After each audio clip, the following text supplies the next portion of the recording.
अच्छा, बहुत बहुत स्वागत है ब्राइट एजुकेशन के यूट्यूब चैनल में। तो आज हम चैप्टर 2 शुरू करेंगे साइंस का, जो सीबीएसई में यहाँ से लगभग 12 मार्क का आएगा। और तो अभी हम देखेंगे कि अम्ल क्षार एवं लवण, यहाँ से जो भी क्वेश्चन बनेंगे एग्ज़ाम के अकॉर्डिंग ही पढ़ना है और बुक पेन कॉपी वगैरह सब लेके बैठना है। कई सारे क्वेश्चन यहाँ पे आएगा तो वो क्वेश्चन लिखना पड़ेगा, क्योंकि एग्जामिनर हमेशा आपका माइंड चेक करता है आपने कितना समझे है। ये नहीं कि डायरेक्ट क्वेश्चन देगा। एग्ज़ाम में कभी भी डायरेक्ट क्वेश्चन एक आध दो मिल जाता है, लेकिन ज़्यादातर क्वेश्चन अंदर से ही दिए जाते हैं। साइंस एक ऐसा माना जाता है, सब बच्चे साइंस से डरते हैं किंतु बहुत ईजी है आप अगर अंडरस्टैंडिंग डेवलप कर लेते हैं तो। अम्ल क्षार एवं लवण, यही तीनों तो ही मेन है। अम्ल को समझना है, क्षार को समझना है और लवण को समझना है। साधारण जो अम्ल होता है एसिड कहा जाता है, क्षार को बेस कहा जाता है, लवण जो सॉल्ट होता है उसी को कहा जाता है। हमने क्लास 9 में भी कुछ पढ़ा था, सो उसका भी रिवीजन यहाँ पे हो जाएगा। आपने पिछली कक्षाओं में अध्ययन किया होगा कि भोजन का खट्टा एवं कड़वा स्वाद भोजन में विद्यमान क्रमशः अम्ल एवं क्षारक के कारण होता है। हम जो भी भोजन खाते हैं, चाहे कोई फल वगैरह खाता है, तो हम बोलते हैं ये वो टेंगा है, खट्टा है। क्या बोलते हैं? खट्टा है। फिर बोलते हैं कड़वा लगता है। जैसे आप अगर जलपाई या जामुन वगैरह खाएंगे तो बोलेंगे कड़वा लग रहा है, मतलब उसका अलग ही टेस्ट है। तो ये क्यों होता है? उसके अंदर या तो अम्ल रहेगा या क्षार रहेगा। अम्ल रहने से वो आपको टेंगा लगेगा, खट्टा लगेगा, और क्षारक अगर पदार्थ उसके अंदर मौजूद है तो वही वस्तु जो खा रहे हैं आपको कड़वा महसूस होगा। यदि आपके परिवार का कोई सदस्य अत्यधिक भोजन करने के कारण अम्लता से पीड़ित है तो आप कौन सा उपचार सुझाएंगे? एक अच्छा क्वेश्चन दे रहा है, एक नॉलेज है, आपको नॉलेज मिलेगा, इससे ज्ञान मिलेगा कि मान के चलो कि तुम्हारा कोई परिवार सदस्य है, ज़्यादा खाना खा लिया तो उसका एसिड हो गया। हम बोलते हैं ना एसिड हो चुका है, उसके पेट में क्या हो चुका है? एसिड, गैस हो चुका है। वो एसिड क्या है? वही अम्ल है। अम्लता बढ़ गई है, अम्लता बढ़ गई है। अम्लता से पीड़ित, डायरेक्ट एग्जाम में क्वेश्चन ये पूछा गया था, सीबीएसई में भी आया हुआ यही क्वेश्चन था और सेवा बोर्ड में भी यही क्वेश्चन दे के रखा था कि क्या उपचार सुझाया जाएगा। तो वहाँ पे 4 ऑप्शन दिए गए थे। एक एसिड टेबलेट दिया जाएगा, डॉक्टर से सलाह लिया जाएगा, डॉक्टर उसको एंटी एसिड टेबलेट देगा। तो जब एसिडिटी हो जाता है तो एंटी एसिड दिया जाता है, वो ऑप्शन वहाँ पे था। एग्ज़ाम का क्वेश्चन अगर उठाएगा हफेली में तो तुम लोग को देखने को मिलेगा, हफेली फाइनल का वो क्वेश्चन आया हुआ था और वही क्वेश्चन फाइनल में भी दे दिया। वही बोला मैंने कि साइंस में क्वेश्चन कभी भी डायरेक्ट नहीं देगा एग्जामिनर, बहुत वो लोग आपका दिमाग टेस्ट करता है। तो एंटी एसिड देगा, मतलब एसिड को मारने वाला को एंटी एसिड कहा जाता है, एसिड को मारने वाले को। हाँ, नींबू पानी, सिरका या बेकिंग सोडा का विलयन आप क्या देंगे? आपका परिवार में अगर किसी का गैस या एसिडिटी हो चुका है तो उसको क्या पिलाएगा? नींबू पानी पिलाएगा। सिरका मतलब विनेगर कहा जाता है, ये भी खट्टा होता है, वो देगा, या बेकिंग सोडा का घोल देगा। तो क्या दिया जाएगा? क्या दिया जाएगा? एसिड को मारने के लिए हम एसिड नहीं देंगे ताकि एसिड की मात्रा और बढ़ जाएगी। नींबू पानी ऑलरेडी टेंगा पदार्थ है, वो एसिड को बढ़ा देगा। सिरका जो विनेगर है वो भी खट्टा होता है, वो भी बढ़ा देगा। तो हम उसे बेकिंग सोडा देंगे। वो बेकिंग सोडा क्या करेगा? उस गैस को जो एसिड हुआ है उसका उपचार कर देगा। उपचार बताते समय आप किसी गुणधर्म का ध्यान रखेंगे, लेकिन आप डायरेक्टली किसी को ये सजेस्ट नहीं कर सकते हैं। आपको कुछ गुणधर्म याद होनी चाहिए, आप भी बस समझना है आपको जो मैं बोल रहा हूँ, जो बोलूँगा लिखने के लिए तभी लिखना है। आप जानते हैं कि अम्ल एवं क्षारक एक दूसरे के प्रभाव को समाप्त करते हैं। Very important point. एक क्वेश्चन बनेगा, अम्ल या क्षारक एक दूसरे को क्या करते हैं? क्वेश्चन बनेगा, अम्ल या क्षारक एक दूसरे को क्या करते हैं? तो दोनों के प्रभाव को समाप्त कर देते हैं, दोनों के प्रभाव को समाप्त कर देते हैं। तो हमने देखा कि अम्ल या क्षारक, आंसर यही होगा, अम्ल क्षारक एक दूसरे को क्या करते हैं? तो एक दूसरे के प्रभाव को समाप्त कर देते हैं। एसिड ज़्यादा हो गया तो बेस डाल दो, वो समाप्त हो जाएगा। बेस ज़्यादा हो गया तो थोड़ा एसिड डाल दो, वो भी समाप्त हो जाएगा। ऐसा है। आपने आवश्यक ही इसी जानकारी का उपयोग किया होगा। आपने अपने घर में किसी का एसिडिटी हो चुका है तो आपको यही जानकारी आपका हेल्प करेगा कि अगर एसिड ज़्यादा हुआ है तो हमें उसको बेस देना चाहिए।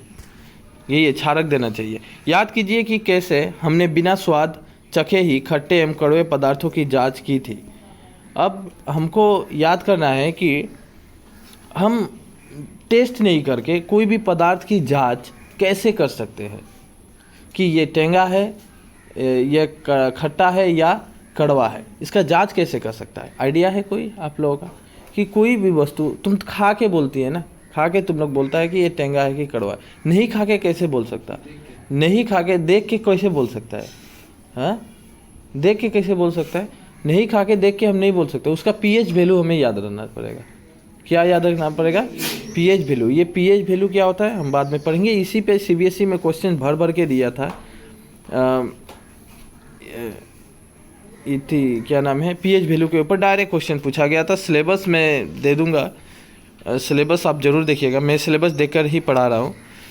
आप जानते हैं कि अम्लों का स्वाद खट्टा होता है, ये हमें पहले से मालूम है। अम्ल जो होता है खट्टा होता है।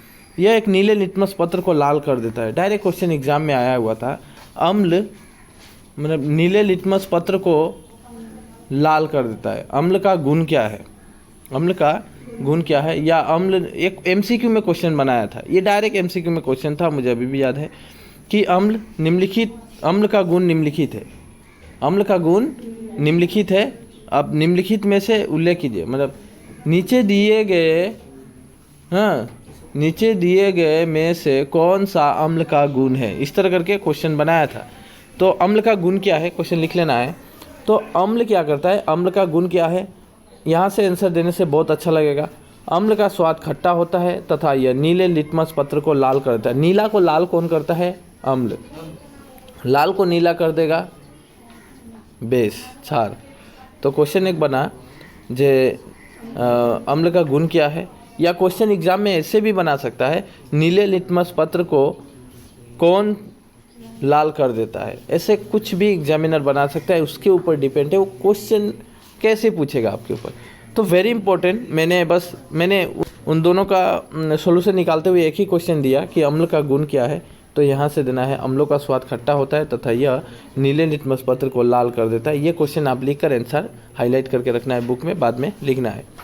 जबकि क्षारक का स्वाद कड़वा होता है, यह लिटमस पत्र को नीला कर देता है। Very important. जो क्षारक का गुण क्या है, अब नेक्स्ट क्वेश्चन बनेगा क्षारक का गुण क्या होता है। नेक्स्ट क्वेश्चन बना क्षारक का गुण क्या होता है। तो यहाँ से आंसर होगा क्षारक का स्वाद कड़वा होता है, यह लाल लिटमस पत्र को नीला कर देता है। ये हाईलाइट मार के रखना है।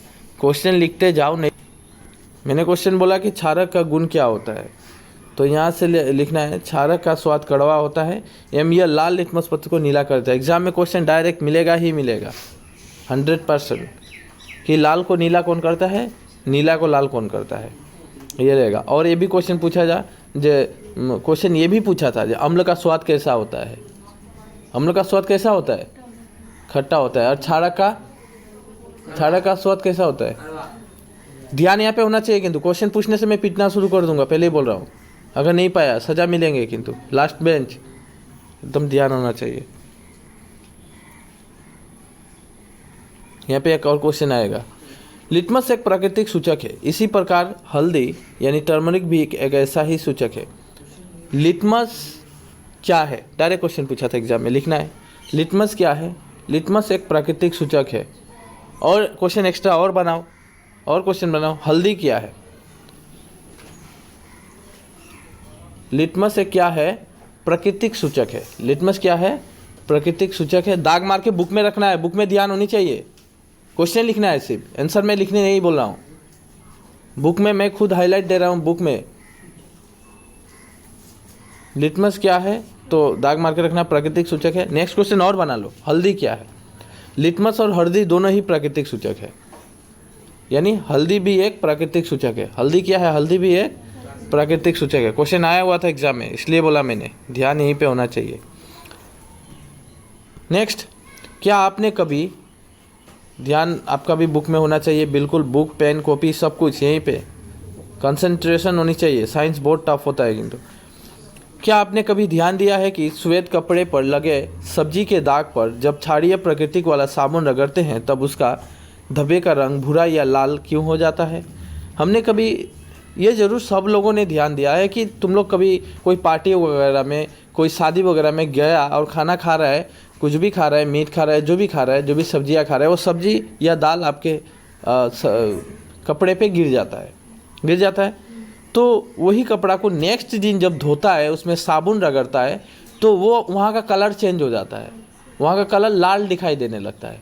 भूरा कम ही दिखाई देता है, ज़्यादातर लाल दिखाई देता है। वो लाल क्यों होता है, क्वेश्चन यहाँ पे पूछा गया है। लाल क्यों होता है? क्योंकि वो मैंने पढ़ा कि क्षारक का गुण क्या होता है। क्षारक नीले लिटमस को लाल कर देता है, नीले लिटमस को लाल कर देता है ना। क्षारक का गुण पढ़ा ना? नहीं, क्षारक क्या कर देता है? लाल लिटमस को नीला कर देता है। तो हमने जब साबुन रगड़ा, साबुन एक क्षारक है, साबुन क्या है? क्षारक है, जिसके कारण उस पे लगने के कारण केमिकल रिएक्शन हुआ। क्या हुआ?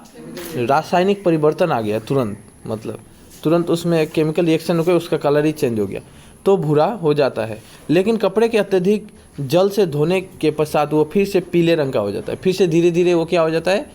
पीला रंग का हो जाता है। पूरा धो दिया, धोने के बाद जब उसको सुखाता है, फिर देखेगा नेक्स्ट सूखने के बाद वो फिर से पीला हो गया।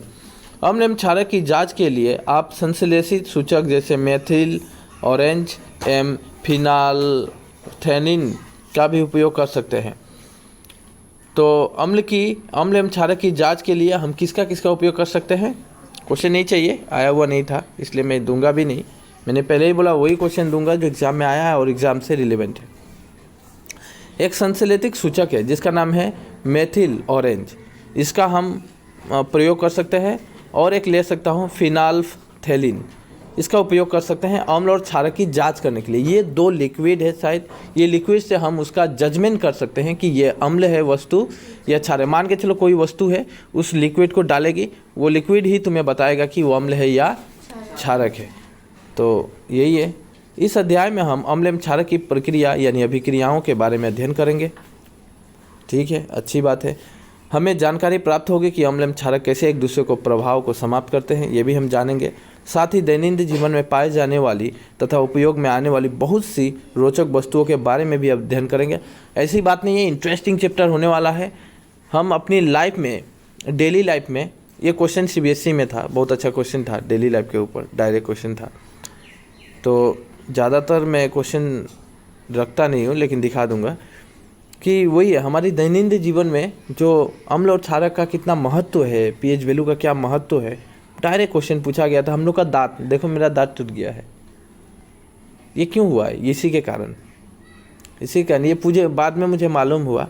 बाद में मालूम होने के बाद अब मेरा दांत नहीं क्षय होगा, क्योंकि मैं अब pH को कंट्रोल करके रखता हूँ। मैं समझता हूँ कि मेरे अंदर क्या कमी हो रहा है, इसलिए पढ़ना ज़रूरी है। आपको जानना है जो आपकी बीमारियाँ हो रही है क्यों हो रही है।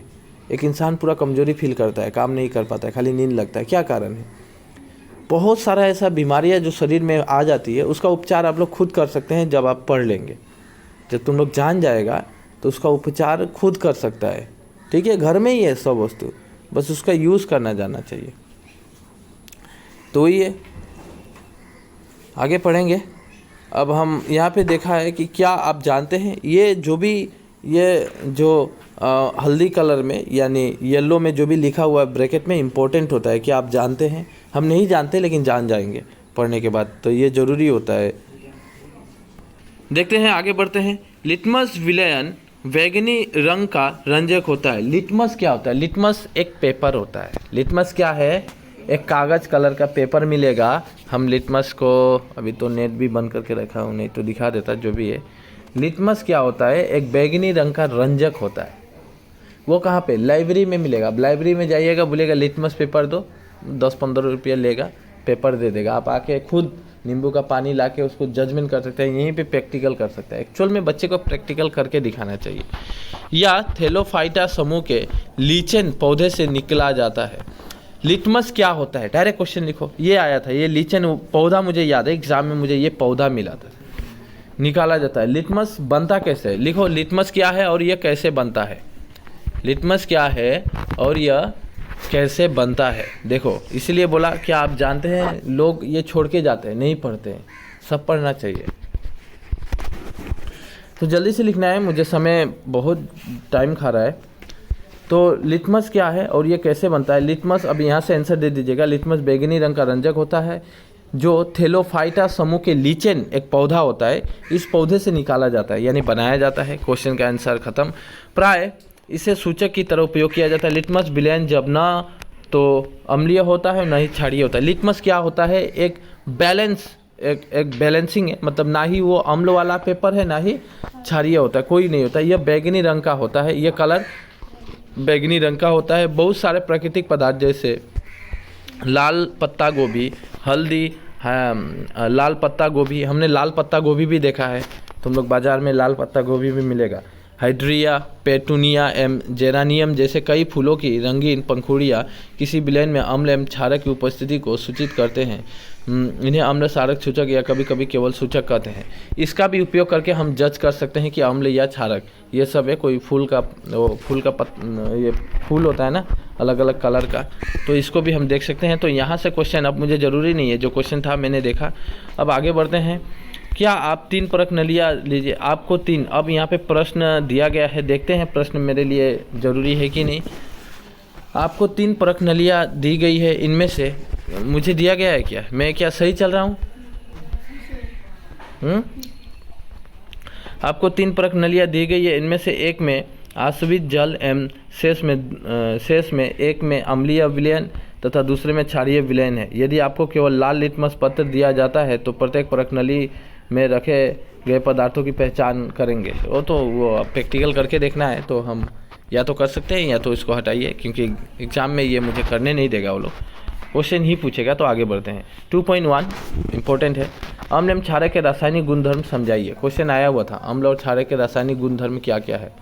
तो अभी फिर से आएगा वो क्वेश्चन, फिर से आएगा, इसलिए अभी लिखना नहीं है। तो हम अब पढ़ेंगे अम्ल और क्षारक के रासायनिक गुणधर्म। प्रयोगशाला में अम्ल एवं क्षारक, यहाँ पे कुछ क्रियाकलाप दिया गया है, क्रियाकलाप को पढ़ना है, पढ़ के बस एक अनुमान लगाना है कि ये क्रियाएं हो रही है, बस आपको समझना है। ये जरूरी नहीं कि आपके पास प्रैक्टिकल करके ही देखिए। विज्ञान की प्रयोगशाला में हाइड्रोक्लोरिक अम्ल, सल्फ्यूरिक अम्ल, नाइट्रिक अम्ल, एसिटिक अम्ल, sodium hydrochloride, calcium hydroxide, potassium hydroxide, magnesium hydroxide एवं अमोनिया हाइड्रोक्साइड के नमूने एकत्र कीजिए। ये हमें बोल रहा है एक्टिविटी करने के लिए कि ये सब हम लेकर आए, ये सब हम कहीं कहीं से इकट्ठा करके रखें, ठीक है। मतलब ये हाइड्रोक्लोरिक अम्ल, सल्फ्यूरिक अम्ल, एग्जाम में एक चीज़ बहुत इंपॉर्टेंट है यहाँ पे, सल्फ्यूरिक अम्ल वाला हाईलाइट मार दो। उसका रासायनिक सूत्र पूछा था, उसका शॉर्ट फॉर्म नेम तो पूछ लिया था एग्जाम में। सल्फ्यूरिक अम्ल का जो सांकेतिक नेम होता है क्या है? H2SO4, वेरी इंपॉर्टेंट था, H2SO4। हाँ, पहले चैप्टर में भी लिखा दिया गया था। अच्छा, ऊपर दिए गए प्रत्येक विलय की एक बूंद वाच ग्लास में रखिए। एक बूंद एक ग्लास में रखना है। ग्लास इस तरह का गोल कलर का ग्लास होता है जो प्रयोगशाला में यूज़ किया जाता है, उसमें रखना है, या कोई भी नॉर्मल ग्लास में भी, कांच के ग्लास में रखा जा सकता है। 2.1 के अनुसार निम्नलिखित सूचकों में से उसकी जांच कीजिए। लाल लिटमस, नीले लिटमस, फेनाथोलियन, मेथिल ऑरेंज विलय के साथ दिए गए विकल्पों के रंग में क्या क्या परिवर्तन होता है ये लिखना है। तो हम ये एक्टिविटी है तो हम अभी लिखेंगे नहीं, बस हम अभी आगे पढ़ते हैं कि क्या इम्पोर्टेंट है। रंग में परिवर्तन के द्वारा यह सूचक हमें बताते हैं कि कोई पदार्थ अम्ल है या क्षारक। इसका कलर चेंज हो जाएगा जब भी हम वो एसिड के साथ इसका प्रभाव को देखेंगे, डालेंगे। पत्ते को तोड़ा, वो फूल की पंखुड़ी को तोड़ा, या फूल का एक वहाँ से तोड़ कर अगर डालता है तो वहाँ पे हमें प्रभाव को दिखाई दे देगा कि उसका प्रभाव कैसा है, राइट, कि अम्ल है या क्षारक है। इसके बाद आगे बढ़ते हैं। कुछ ऐसे पदार्थ होते हैं जिनकी गंध अम्लीयता एवं क्षारीय माध्यम में बदल जाती है, इन्हें गंधीय सूचक कहते हैं। आइए इनमें से कुछ सूचकों की जांच करें। तो हम जांच करेंगे। नेक्स्ट क्रियाकलाप को देखते हैं। एक 2.2 क्रियाकलाप है, पढ़ना है, समझना है। बारीकी कटी हुई प्याज तथा स्वच्छ कपड़े के टुकड़े को, प्याज को काट लो और कपड़ा का एक टुकड़ा ले लो, ठीक है। टुकड़े को एक प्लास्टिक के थैले में लीजिए। प्लास्टिक का थैला देखता है, उसमें डाल दीजिए दोनों को एक साथ। थैले को कसकर बांध दीजिए, वो प्याज को भी और कपड़ा को भी डाल के और बांध देना, ताकि वो प्याज की जो ये है वो टान ले। बांध दीजिए तथा पूरी रात फ्रिज में रहने दीजिए। उसको फ्रिज में डाल देना है। कहाँ डालना है? फ्रिज में। अब इस कपड़े के टुकड़े का उपयोग अम्ल एवं क्षारक की जांच के लिए किया जा सकता है। अब ये कपड़ा जो है तैयार हो गया। वो प्याज का जो रस था वो जब टान लेता है तो कपड़ा तैयार हो जाता है कि आप जज कर सकते हैं कि अम्ल और क्षारक जज किया जा सकता है। उपयोग अम्ल एवं क्षारक की जाँच के लिए किया जा सकता है। इसमें से 2 टुकड़े लीजिए एवं उनकी गंध की जांच कीजिए। 2 टुकड़ा लेना है, गंध कैसा है उसका भी जांच करना है। इन्हें स्वच्छ सतह पर रख कर उनमें से एक टुकड़े पर तनु HCl विलेन की हाइड्रोक्लोरिक अम्ल वो डालना है। उसमें एसिड डालना है, 1 बूंद डालना है कपड़े के ऊपर अच्छे जगह में रखकर 1 बूंद वो हाइड्रोक्लोरिक अम्ल डालना है। एवं दूसरा कपड़ा उसी टुकड़ा किया था, उस टुकड़े को फिर से टुकड़ा किया था, 2 जगह रखा था। ठीक है, तो एक में क्या डालना है? हाइड्रोक्लोरिक अम्ल, एक में डालना है NaOH, ये भी एक अम्ल ही है। इसका विलय की 1 बूंद डालिए। दोनों टुकड़े को जल से धोकर उनकी गंध की पूरी पुनः जांच कीजिए और फिर से उसको धोना है। वो एसिड को डालकर धोना है और जज करना है कि क्या हो रहा है। आगे पढ़ते हैं। अपने प्रेक्षणों को लिखिए। अब खुद को लिखना है, वो लिखना है, जज करके लिखना है। एक्टिविटी ये घर में करना है। अब थोड़ा तनु वेनिला एवं लौंग का तेल लीजिए। अब वेनिला या लौंग का तेल लेना है। क्या लेना है? लौंग का तेल बाजार में मिलता है। तथा इनकी गंधों को जांच कीजिए। अब लौंग का तेल लो, उसका गंध को देखो कैसा है। एक परख नली में तनु यानी HCl विलेन एवं दूसरी में तनु यानी NaOH का विलेन लीजिए। दोनों में तनु वेलिना एसेंस की कुछ बूंदों डालकर उसे हिलाइए। उसकी गंध की पुनः जाँच कीजिए। बार बार आपको गंध में परिवर्तन देखने को मिलेगा। यदि गंध में कोई बदलाव है तो उसके दर्ज कीजिए। गंध में बदलाव आ रहा है, चेंजिंग हो रहा है, तो लिखना है क्या क्या चेंजिंग हो रहा है। इसी प्रकार तनु HCl एवं तनु NaOH के साथ लौंग के तेल की गंध में आए परिवर्तन की जांच कर अपने प्रेक्षण को दर्ज कीजिए, लिखना है। आगे बढ़ते हैं। हमें लिखने की कोई ज़रूरत नहीं है, अभी एग्ज़ाम में ये सब नहीं देगा, जो देगा हम उसको ज़्यादा फोकस दे रहे हैं। अभी आपने प्रेक्षण आपके प्रेक्षण के आधार पर वेनिला, प्याज और लौंग के तेल में किसे गंधीय सूचक की तरह उपयोग किया जा सकता है? अम्ल एवं क्षारक के रासायनिक गुणधर्मों को समझाने के लिए आइए कुछ और क्रियाकलाप करते हैं। अभी और फिर से एक्टिविटी करना है, पढ़ते हैं। चैप्टर देखने में बड़ा है, बस एक्टिविटी से भरा हुआ है और ये एक्टिविटी से कई क्वेश्चन आ जाएगा। अम्ल एवं क्षारक धातु के साथ कैसे अभिक्रिया करते हैं? ये ऑलरेडी हम लोगों ने चैप्टर 1 में पढ़ा था कि अम्ल और क्षारक धातुओं के साथ कैसे अभिक्रिया करते हैं। क्वेश्चन डायरेक्ट दिया था, तो हम देखेंगे बाद में। यहाँ पे बोला है चित्र 2.1 के अनुसार उपकरण व्यवस्थित कीजिए। व्यवस्था करना है 2.1 जो भी है उसके अनुसार हमें उपकरण लेना है। ये 2.1 है, इस तरह करके लेना है। एक परख नली में लगभग 5 मिलीलीटर तनु सल्फ्यूरिक अम्ल लीजिए एवं इनमें दानेदार जिंक के टुकड़े डाल दीजिए। एसिड भी लेना है और उस एसिड में जिंक का टुकड़ा डाला। देखो वो ग्लास जो है पतला करके उसमें वो डाला हुआ है जिंक के टुकड़े, ठीक है, दानेदार वो लिखा है।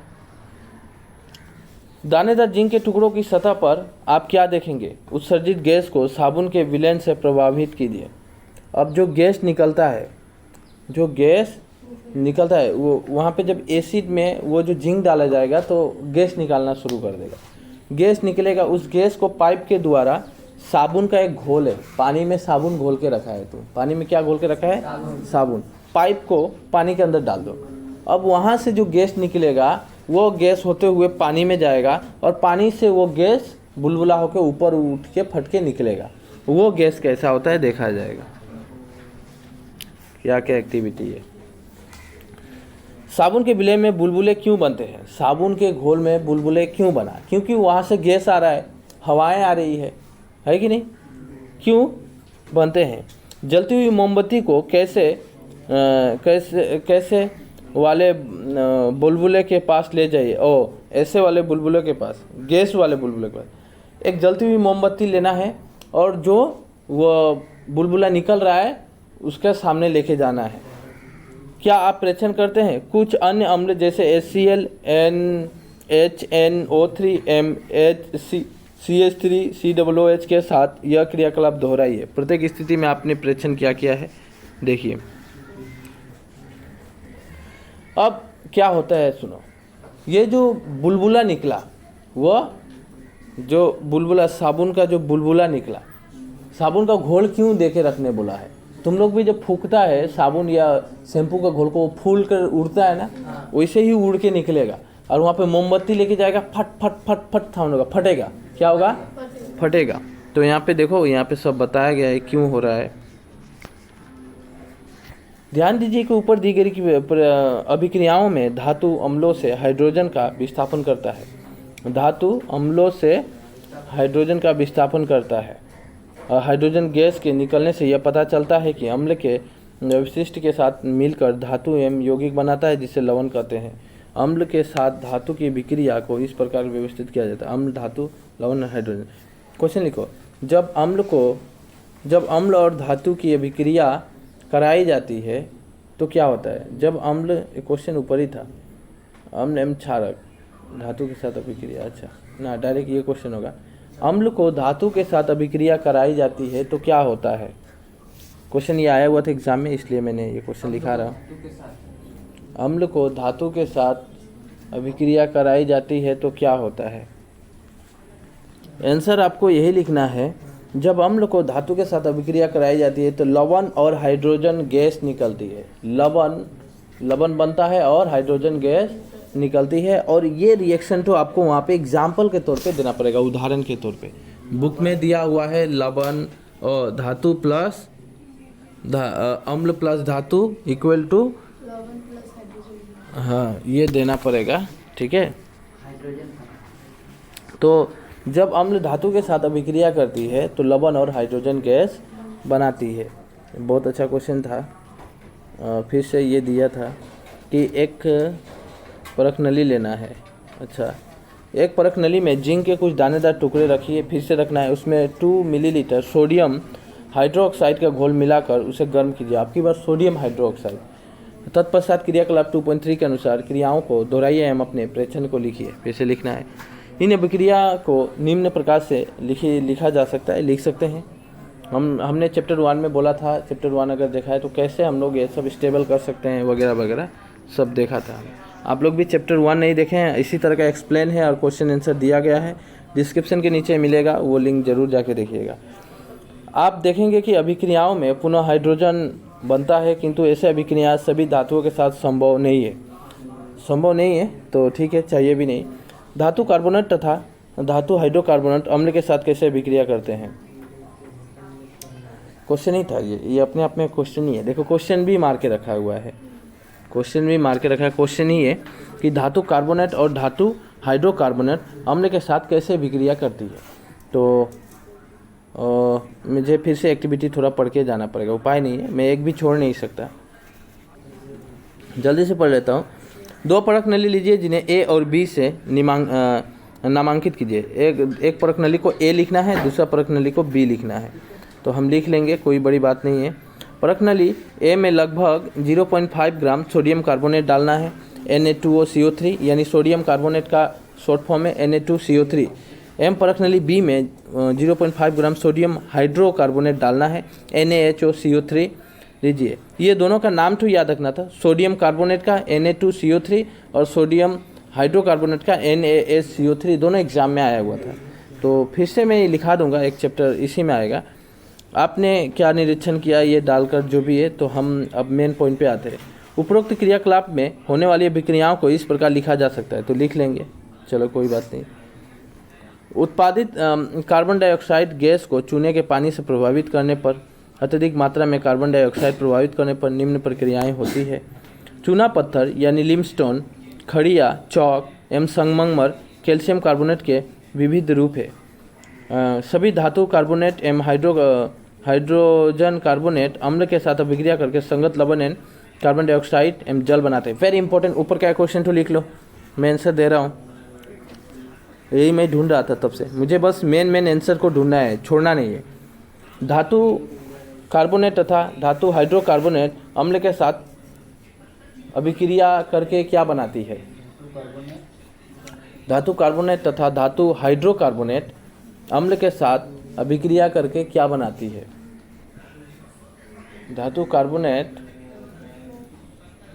तथा धातु हाइड्रोकार्बोनेट अम्ल के साथ अभिक्रिया करके क्या बनाती है। Very important. आगे बढ़ते हैं, आंसर मैं यहाँ पे दे रहा हूँ।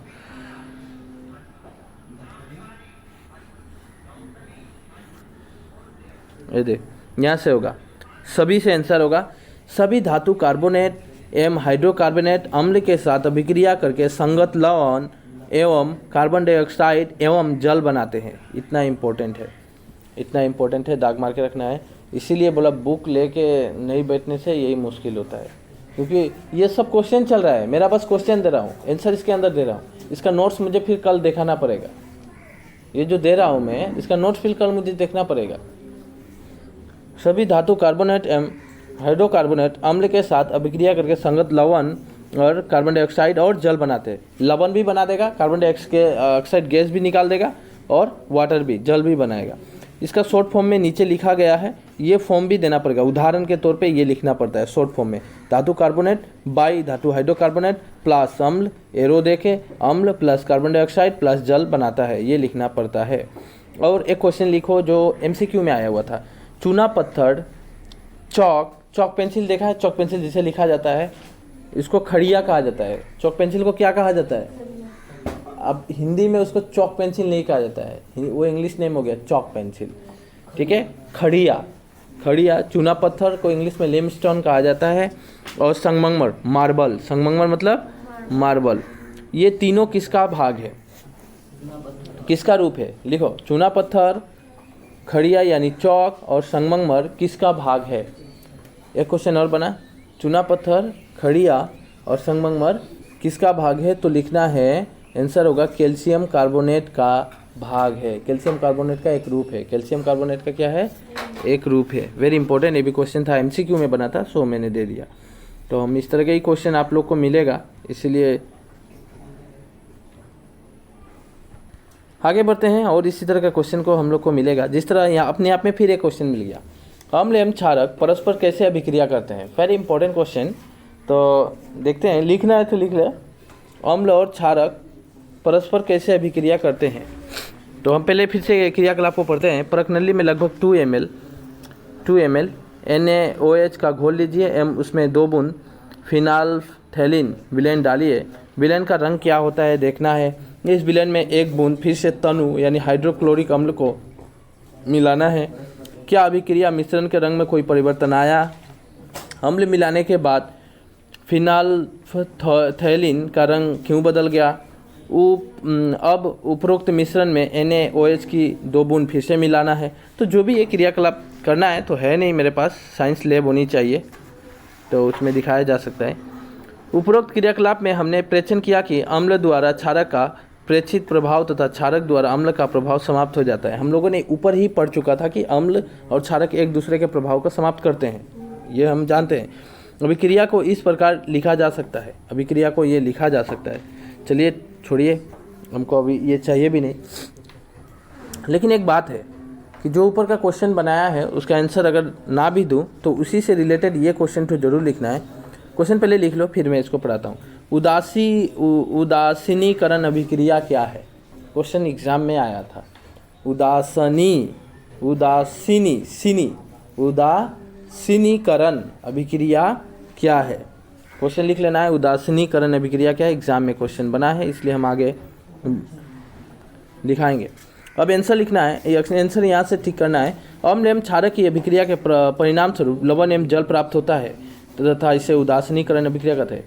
अम्ल और क्षारक यानी एसिड और बेस को जब एक साथ मिला दिया जाता है तो वह लवण और जल बना देगा। क्या बना देगा? लवण और जल बना देगा। एसिड और बेस एक साथ जब रिएक्शन करेगा, लवण और जल बना देगा। एसिड जब धातु के साथ अभिक्रिया करके, मैंने क्या बोला था, लवण और हाइड्रोजन गैस निकालता है। एसिड यानी जो एसिड होता है वो धातु के साथ अभिक्रिया करके क्या बना देता है? लवण भी बना देता है और हाइड्रोजन गैस निकाल देता है। वो हमने पढ़ा था। अभी हम पढ़ा हूँ कि अम्ल और क्षार यानी एसिड और बेस, उस समय एसिड और धातु पढ़ा था। अभी मैं एसिड और बेस बोल रहा हूँ। एसिड बेस जब रिएक्शन करेगा तो क्या बनाएगा? लवण और जल बनाएगा। लवण और जल बनाएगा। एग्जाम्पल के तौर पे जो टोटो गाड़ी खरीदता है इंसान, टोटो गाड़ी जहाँ पे बैटरी रखा जाता है, बैटरी को एक बार खोल के देखो, या बैटरी का नीचे आँख बहुत दूर से देखना है क्योंकि आँख में एसिड पड़ सकता है, तो दूर से देखना है, चश्मे लगा के देखना है। तो वो जो प्लेट होता है टोटो गाड़ी में, नीचे का आयरन का जो प्लेट होता है, यानी जिसपे वो रखा रहता है बैटरी, वो बैटरी का वहाँ पे देखना सादा सादा जमा है। नीचे क्या जम गया है?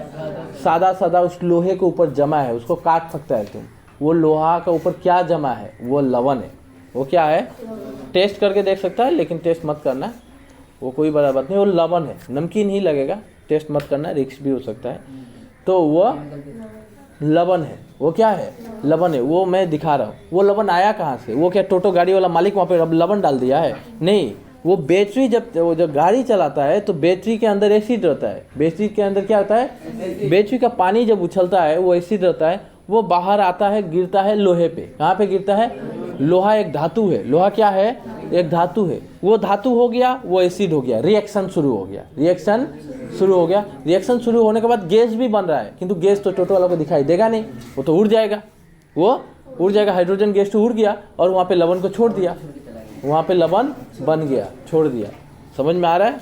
ये नियम था, वो देख लेना एक बार, तुम लोग को दिखाई भी दे देगा कभी भी कोई टोटो का है। यहाँ पे पुराना टोटो रहो तो और अच्छा है। अब यहाँ पे एक क्वेश्चन और था कि अम्ल और क्षारक जो एक साथ अभिक्रिया करते हैं तो क्या बनाते हैं? तो ये उदासीनीकरण अभिक्रिया कहा जाता है, जब लवण और क्षारक, अम्ल और क्षारक एक साथ अभिक्रिया करके उदासीनीकरण मतलब क्या बनाता है? लवण। और एग्जाम में क्वेश्चन ऐसे भी बोलेगा कि अम्ल और क्षारक के अभिक्रिया के परिणाम स्वरूप क्या बनता है। वेरी इंपॉर्टेंट, बहुत डेंजर, एग्जामिनर घुमाता है क्वेश्चन। ऐसा नहीं है कि डायरेक्ट क्वेश्चन देगा, अभी भी बोल रहा हूँ, बुक से भी ऐसे ऐसे घुमाएगा वो। जलेबी देखा है ना, एक जगह से शुरू होकर घूम के वहाँ पे एंड होता है, वैसा ही घुमाएगा वो, कि बोलेगा अम्ल क्षारक की अभिक्रिया के परिणाम स्वरूप क्या होता है। तो आपको लिखना पड़ेगा लवण और जल बनता है, लवण और जल बन जाता है, जिसे हम लोग उदासीनीकरण अभिक्रिया के नाम से जाने जाते हैं। सामान्यतः उदासीनीकरण अभिक्रिया करो, और यहाँ पे लिखना भी पड़ेगा, एग्जाम्पल दे सकता है उदासीनीकरण अभिक्रिया, नीचे जो दिया गया है शॉर्ट फॉर्म में प्लस देकर वो लिखना पड़ेगा, कल का नोट्स में ये होना चाहिए। ठीक है, तो आगे बढ़ते हैं। यहाँ पे पढ़ लेते हैं। अम्ल के साथ धात्विक ऑक्साइड की अभिक्रियाएं। अब धात्विक ऑक्साइड का अभिक्रिया पढ़ना है, तो अभी क्वेश्चन यहाँ पे बना नहीं है, तो अभी लिखना नहीं है। ठीक है, जब तक ना बोलूँ तब तक नहीं लिखना है। बीकर में कॉपर ऑक्साइड की अम्ल मात्रा लीजिए m, हिलाते हुए इसमें धीरे धीरे तनु हाइड्रोक्लोरिक अम्ल मिलाइए। अच्छा, इसमें फिर से वो तनु हाइड्रोक्लोरिक अम्ल डालना है। विलयन के रंग पर ध्यान दीजिए, कॉपर ऑक्साइड क्या हुआ, कॉपर ऑक्साइड में क्या परिवर्तन आया देखने हैं। चलिए, जो भी आंसर है नीचे दिया रहता है तो हम उस पर फोकस करेंगे। क्या आप देखेंगे कि विलयन का रंग नील हरित हो जाएगा एवं कॉपर ऑक्साइड घुल जाता है। विलयन का नील हरित रंग अभिक्रिया में कॉपर क्लोराइड के बनने के कारण होता है। धातु ऑक्साइड एवं अम्ल के बीच होने वाली सामान्य अभिक्रिया को इस प्रकार लिखा जा सकता है, धातु ऑक्साइड प्लस अम्ल लवण और जल। चलिए ठीक है, ये भी वही बनाएगा, लवण जल बनाएगा। तो हमें एक क्वेश्चन आया नहीं था तो हम नहीं लिखाएंगे। अब उपरोक्त अभिक्रिया के लिए समीकरण लिखकर इसे संतुलित कीजिए। संतुलित करने का नियम हम पहले सिखा दिया था चैप्टर 1 में। कोई भी समीकरण को संतुलित कैसे करना, बैलेंस करना सिखाया गया है। फिर से बोल रहा हूँ, डिस्क्रिप्शन के नीचे लिंक है, जरूर देखना है। वहाँ भी क्वेश्चन आंसर इसी तरह लिखाया गया है, पूरी चैप्टर का क्वेश्चन आंसर दे दिया गया है। फाइनल, हाफेली, टेस्ट वगैरह सब यहीं से फंसेगा। क्षारक एवं अम्ल की अभिक्रिया के समान ही धात्विक ऑक्साइड अम्ल के साथ अभिक्रिया करने के लवण एवं जल प्रदान करते हैं, तो धात्विक ऑक्साइड को क्षारीय ऑक्साइड भी कहते हैं। तो धात्विक ऑक्साइड को क्षारीय ऑक्साइड नहीं बनेगा क्वेश्चन शायद। अब क्षारक के साथ अधात्विक ऑक्साइड क्वेश्चन बनाएगा क्या? आप लोग को क्वेश्चन बनाना है तो सीबीएसई में कुछ और ज़्यादा ही पूछता है, तो आप लोग क्वेश्चन बना ले। धात्विक ऑक्साइड अम्ल के साथ अभिक्रिया करके क्या बनाता है, तो बना लेना है। तो वो वही होगा, जल और लवण तैयार करेगा। क्षारक के साथ अधात्विक ऑक्साइड की अभिक्रियाएं। आपने कार्बन डाइऑक्साइड एवं कैल्शियम हाइड्रोक्साइड यानी चूने के पानी को देखा होगा, वो कैल्शियम हाइड्रोक्साइड होता है। चूने का पानी क्या होता है? कैल्शियम हाइड्रोक्साइड के बीच हुई अभिक्रिया देखी। कैल्शियम हाइड्रोक्साइड जो एक क्षारक है, कैल्शियम हाइड्रोक्साइड क्या है? एक क्षारक है। हाँ, और कार्बन डाइऑक्साइड के साथ अभिक्रिया करके लवण एवं जल का निर्माण करता है। हम लोगों ने पढ़ा ये लवण जल का निर्माण करता है।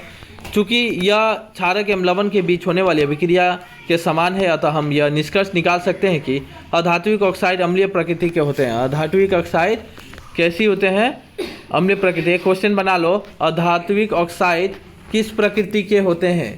क्वेश्चन बनाओ, अधात्विक ऑक्साइड। अब बोलेगा सर ये तो एग्जाम में नहीं आया था, CBSE में भी नहीं आया, लेकिन फिर भी MCQ में कभी दे सकता है ना, आजकल तो MCQ ज़्यादा चल रहा है। अधात्विक ऑक्साइड किस प्रकृति के होते हैं? अधात्विक ऑक्साइड अम्लीय प्रकृति के होते हैं। यहाँ पे कुछ इंपॉर्टेंट क्वेश्चन बन रहा है, क्वेश्चन को जरूर टिक करना है। यहाँ पे बस इंपॉर्टेंट क्वेश्चन को टिक मार लीजिए। पीतल एवं तांबे के बर्तनों में दही एवं खट्टे पदार्थ को क्यों नहीं रखना चाहिए? क्वेश्चन का आंसर चाहिए तो मुझसे ले लेना, दे दूंगा। क्योंकि देखिए उसमें रासायनिक परिवर्तन होता है, रासायनिक परिवर्तन होता है। अम्ल देख के खट्टा पदार्थ है, अम्ल क्या है? अगर मैं एग्जाम में मैं बैठा रहता, अगर क्वेश्चन आ जाता तो मैं से लिखता पीतल एवं तांबे के बर्तन में दही एवं खट्टे पदार्थ नहीं रखना चाहिए, क्योंकि उसमें रासायनिक अभिक्रियाएं होती है। जिस प्रकार हम जानते हैं कि अम्ल धातु के साथ अभिक्रिया करता है और लवण और हाइड्रोजन गैस निकालता है, जिसके कारण हम पीतल तो एक धातु हो गया, पीतल और तांबा क्या हो गया? एक धातु हो गया, और खट्टा पदार्थ दही हो गया। ये दोनों रिएक्शन हो जाएंगे जो हानिकारक होगा, हम खा नहीं सकेंगे, जिसके कारण हमें उसमें नहीं रखना चाहिए। ये मैं बना के लिखता और यही है आंसर, यही है। धातु के साथ, ये इंपॉर्टेंट क्वेश्चन है, मोस्ट VVI मान लेना, एग्जाम में आया हुआ था। धातु के साथ अम्ल की अभिक्रिया होने पर सामान्य कौन सी गैस निकलती है? मैंने देखो क्वेश्चन दे दिया ना, धातु के साथ अम्ल की अभिक्रिया होने पर कौन सा गैस निकलता है? कौन सा गैस निकलता है? हाँ, हाइड्रोजन गैस निकलता है। तुम लोग को इतना पीटना चाहिए, ध्यान नहीं रहता है। उदाहरण ये समझाना है जो भी है। कोई धातु यौगिक ए तनु हाइड्रोक्लोरिक अम्ल में अभिक्रिया करता है और बदबूहाट उत्पन्न होती है। इससे उत्पन्न गैस जलती हुई मोमबत्ती को बुझा देती है, जलती हुई मोमबत्ती को बुझा देती है। यदि उत्पन्न यौगिक में एक कैल्शियम क्लोराइड है तो यह अभिक्रिया के लिए संतुलित रासायनिक समीकरण लिखिए। वेरी इंपॉर्टेंट, 3 नंबर भी एग्जाम में क्वेश्चन आया हुआ था, इसका भी आंसर आपको लिखना पड़ेगा। ठीक है, अब हम आगे पढ़ेंगे। स्टार्ट कर रहे हैं हम लोग 2.2 अम्ल एवं क्षारकों में क्या समानताएं हैं। जब तक ना बोलूँ हाईलाइट करना नहीं है, क्वेश्चन लिखना नहीं है। 2.1 में हमने देखा कि सभी अम्लों में समान रासायनिक गुणधर्म होते हैं। गुणधर्मों में समानता क्यों होती है? हमने क्रियाकलाप 2.3 में देखा कि धातु के साथ अभिक्रिया करने पर सभी अम्ल हाइड्रोजन गैस उत्पन्न करता है। एग्जाम में क्वेश्चन आया था कि जब धातुओं के साथ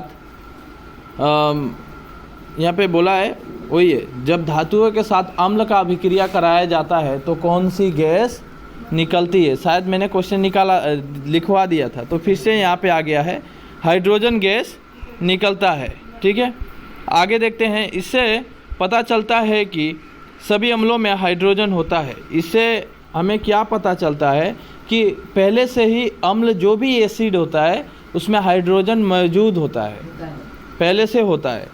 आइए एक क्रियाकलाप के माध्यम से हम जांच करेंगे कि हाइड्रोजन युक्त सभी यौगिक अम्लीय होते हैं।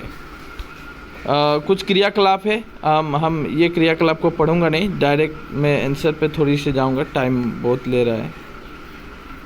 अम्ल में की स्थिति में बल्ब जलने लगता है। अच्छा, फिर भी क्रियाकलाप को पढ़ना है, थोड़ा सा पढ़ लेते हैं।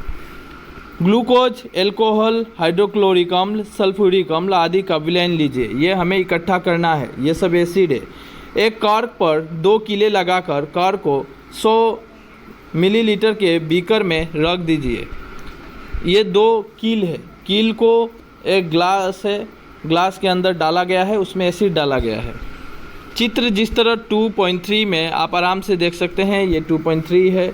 यहाँ पे कील 2 कीले लगाई गई है, दोनों कीलों से तारें निकाले गई है। उसके बाद एक बैटरी लगाया गया है, एक बल्ब लगाया गया है, एक स्विच लगाया गया है। इससे क्या पता चलता है हम देखेंगे। 6 वोल्ट की एक बैटरी दोनों टर्मिनल के साथ एक बल्ब का स्विच के माध्यम से जोड़ दीजिए। अब बीकर में थोड़ा सा तनु यानी HCl हाइड्रोक्लोरिक अम्ल डालकर विद्युत धारा प्रभावित कीजिए। इसी क्रियाकलाप को तनु सल्फ्यूरिक अम्ल के साथ दोहराइए। आपने क्या परीक्षण किया? इन परीक्षणों को ग्लूकोज एवं एल्कोहल के विलयनों के साथ अलग अलग दोहराइए। अब आपने क्या परीक्षण किया? बल्ब क्या प्रत्येक स्थिति में जलता है? बार बार आपको लिक्विड चेंज करना पड़ेगा। वो एक ग्लूकोज वहाँ पे बोला था ना, पहले आप ग्लूकोज डाल के देखिए, फिर एल्कोहल डाल के देखिए, फिर हाइड्रोक्लोरिक अम्ल डाल के देखिए, अलग अलग चेंज करते रहो। सब चेंज कर करके फिर हमें क्या दिखाई देगा कि इलेक्ट्रिसिटी पास होता है कि नहीं, क्या बल्ब जलता है या नहीं। अम्ल की स्थिति में बल्ब जलने लगता है। जब भी हम एसिड डालेंगे तो बल्ब क्या होगा? जलने लगता है, जैसे कि 2.3 में दिखाया गया है। परंतु आप ये देखेंगे कि ग्लूकोज एवं एल्कोहल का विलयन विद्युत का चालक नहीं है। लेकिन हाँ, ग्लूकोज और एल्कोहल और ग्लूकोज से इलेक्ट्रिसिटी पास नहीं होता है। और MCQ बना सकता है, निम्नलिखित में से इलेक्ट्रिसिटी पास होता है, एग्जाम में बना सकता है। हाईलाइट करके रखना है, कभी समय मिले तो पढ़ लेना, नहीं तो याद नहीं। जो मदिरा होता है वो एल्कोहल है। मदिरा जानता है? मदिरा दारू, वो क्या है? शराब क्या है? एक एल्कोहल है। और ग्लूकोज तो समझता ही है। तो ये दोनों से इलेक्ट्रिसिटी पास नहीं होगा, ये चालक नहीं है। बल्ब के जलने से ये पता चलता है कि यह विलयन में विद्युत का प्रवाह हो रहा है। विलयन से विद्युत धारा का प्रवाह आयनों द्वारा होता है। चूँकि अम्ल में उपस्थिति आयन H+ है, इससे ज्ञात होता है कि अम्ल हाइड्रोजन प्लस है। और क्या H+ है, मतलब अम्ल में हाइड्रोजन प्लस है। अम्ल विलयन में हाइड्रोजन आयन H+ AQ उत्पन्न करता है तथा इसी कारण उनका गुणधर्म अम्लीय होता है। ये AQ क्या होता है, ये सब मैं पहला चैप्टर में एक्सप्लेन कर चुका था। सोडियम हाइड्रोक्साइड, कैल्शियम हाइड्रोक्साइड आदि जैसे क्षारकों का उपयोग करके इस क्रियाकलाप को दोहराइए। इस क्रियाकलाप के परिणामों से आप क्या निष्कर्ष निकाल सकते हैं। अब नेक्स्ट चलते हैं। जलीय विलयन में अम्ल का क्षारक का क्या होता है? अम्ल या क्षारक का क्या होता है? जल में घुलनशील में क्या अम्ल केवल जलीय विलयन में ही आयन उत्पन्न करते हैं? आइए जांच करते हैं। फिर से एक दिया है क्रियाकलाप, पढ़ लेना है। हम डायरेक्ट स्टेटमेंट पढ़ते हैं तो समझ में आ जाएगा। इस प्रयोग से यह स्पष्ट होता है कि जल की उपस्थिति में HCl हाइड्रोक्लोरिक अम्ल हाइड्रोजन आयन उत्पन्न होते हैं। जल की अनुपस्थिति में HCl अणुओं से H+ आयन पृथक नहीं हो सकते। तो ये दिया है, उतना नहीं चाहिए, आगे बढ़ते हैं। हाइड्रोजन आयन स्वतंत्र रूप से नहीं रह सकते, ये याद रखना है, ये पॉइंट है। हाइड्रोजन आयन H+ स्वतंत्र रूप से नहीं रह सकता है, लेकिन ये जल के अणुओं के साथ मिलकर रह सकते हैं। लेकिन ये लिक्विड के साथ, पानी के साथ मिलकर रह सकता है। इसलिए हाइड्रोजन आयन को सदैव H+ AQ मतलब जो पानी में रहने वाला तत्व है उसको AQ। हाइड्रोनियम आयन H3O+ से दर्शाया जाता है। तो ये सब हमारा इम्पोर्टेंट नहीं है यहाँ पे। अब जो क्या आप जानते हैं ये पढ़ना है। सभी क्षारक जल में घुलनशील होते हैं। क्वेश्चन लिख लो, सभी क्षारक किस में घुलनशील होते हैं? सभी क्षारक किस में घुलनशील होते हैं? 2 क्वेश्चन बनाओ, एक ही साथ बनाओ। सभी क्षारक किस में घुलनशील होते हैं और क्षार किसे कहते हैं? क्षार किसे कहते हैं? आंसर यहीं से लिखना है। सभी क्षारक जल में घुलनशील होते हैं। जल में घुलनशील को क्षारक को क्षार कहते हैं। आंसर हो गया, हाँ, इतना दूर। इसके बाद इनका स्पर्श साबुन की तरह स्वच्छ कड़वा होता है तथा प्राकृतिक संक्षारक होती है। इन्हें कभी भी छूना या चखना नहीं चाहिए। याद रखना, साबुन की तरह कड़वा होता है, इसे छूना भी नहीं चाहिए और चखना भी नहीं चाहिए, ये हानिकारक होते हैं। ठीक है, आगे देखते हैं। अब अगर कोई इम्पोर्टेंट रहा तो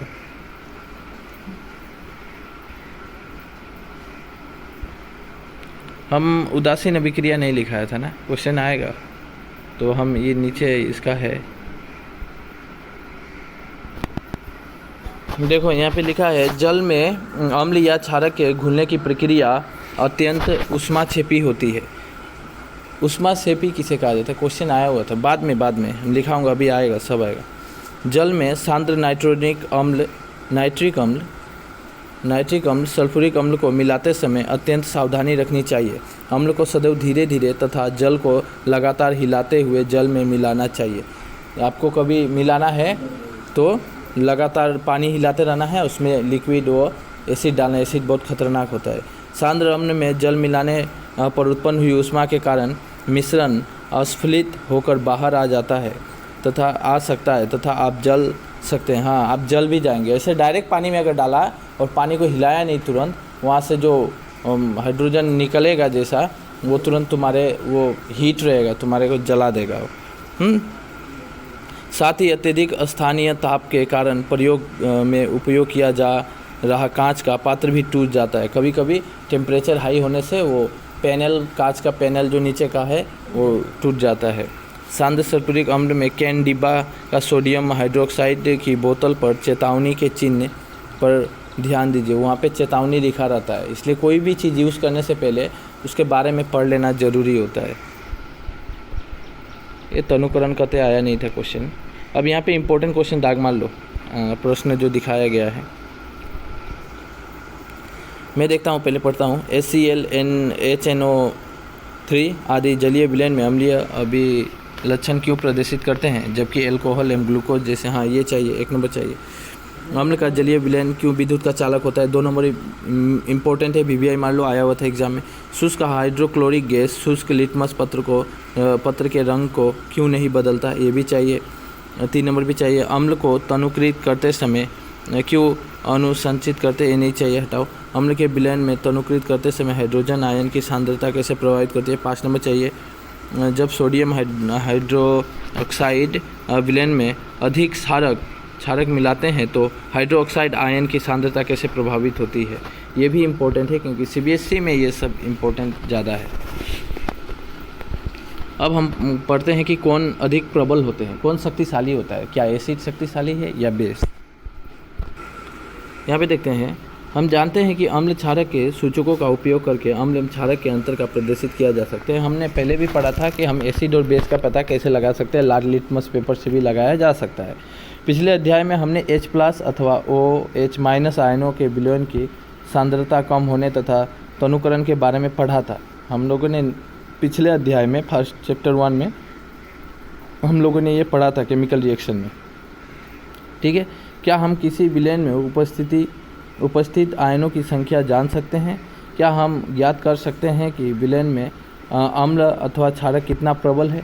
हम कोई भी लिक्विड को जजमेंट कर सकता है क्या कि ये कितना पावरफुल है, उसमें एसिड है तो कितना है, बेस है तो कितना है, कर सकता है। pH स्केल एक होता है, स्केल के द्वारा किया जा सकता है, हम जांच कर सकते हैं।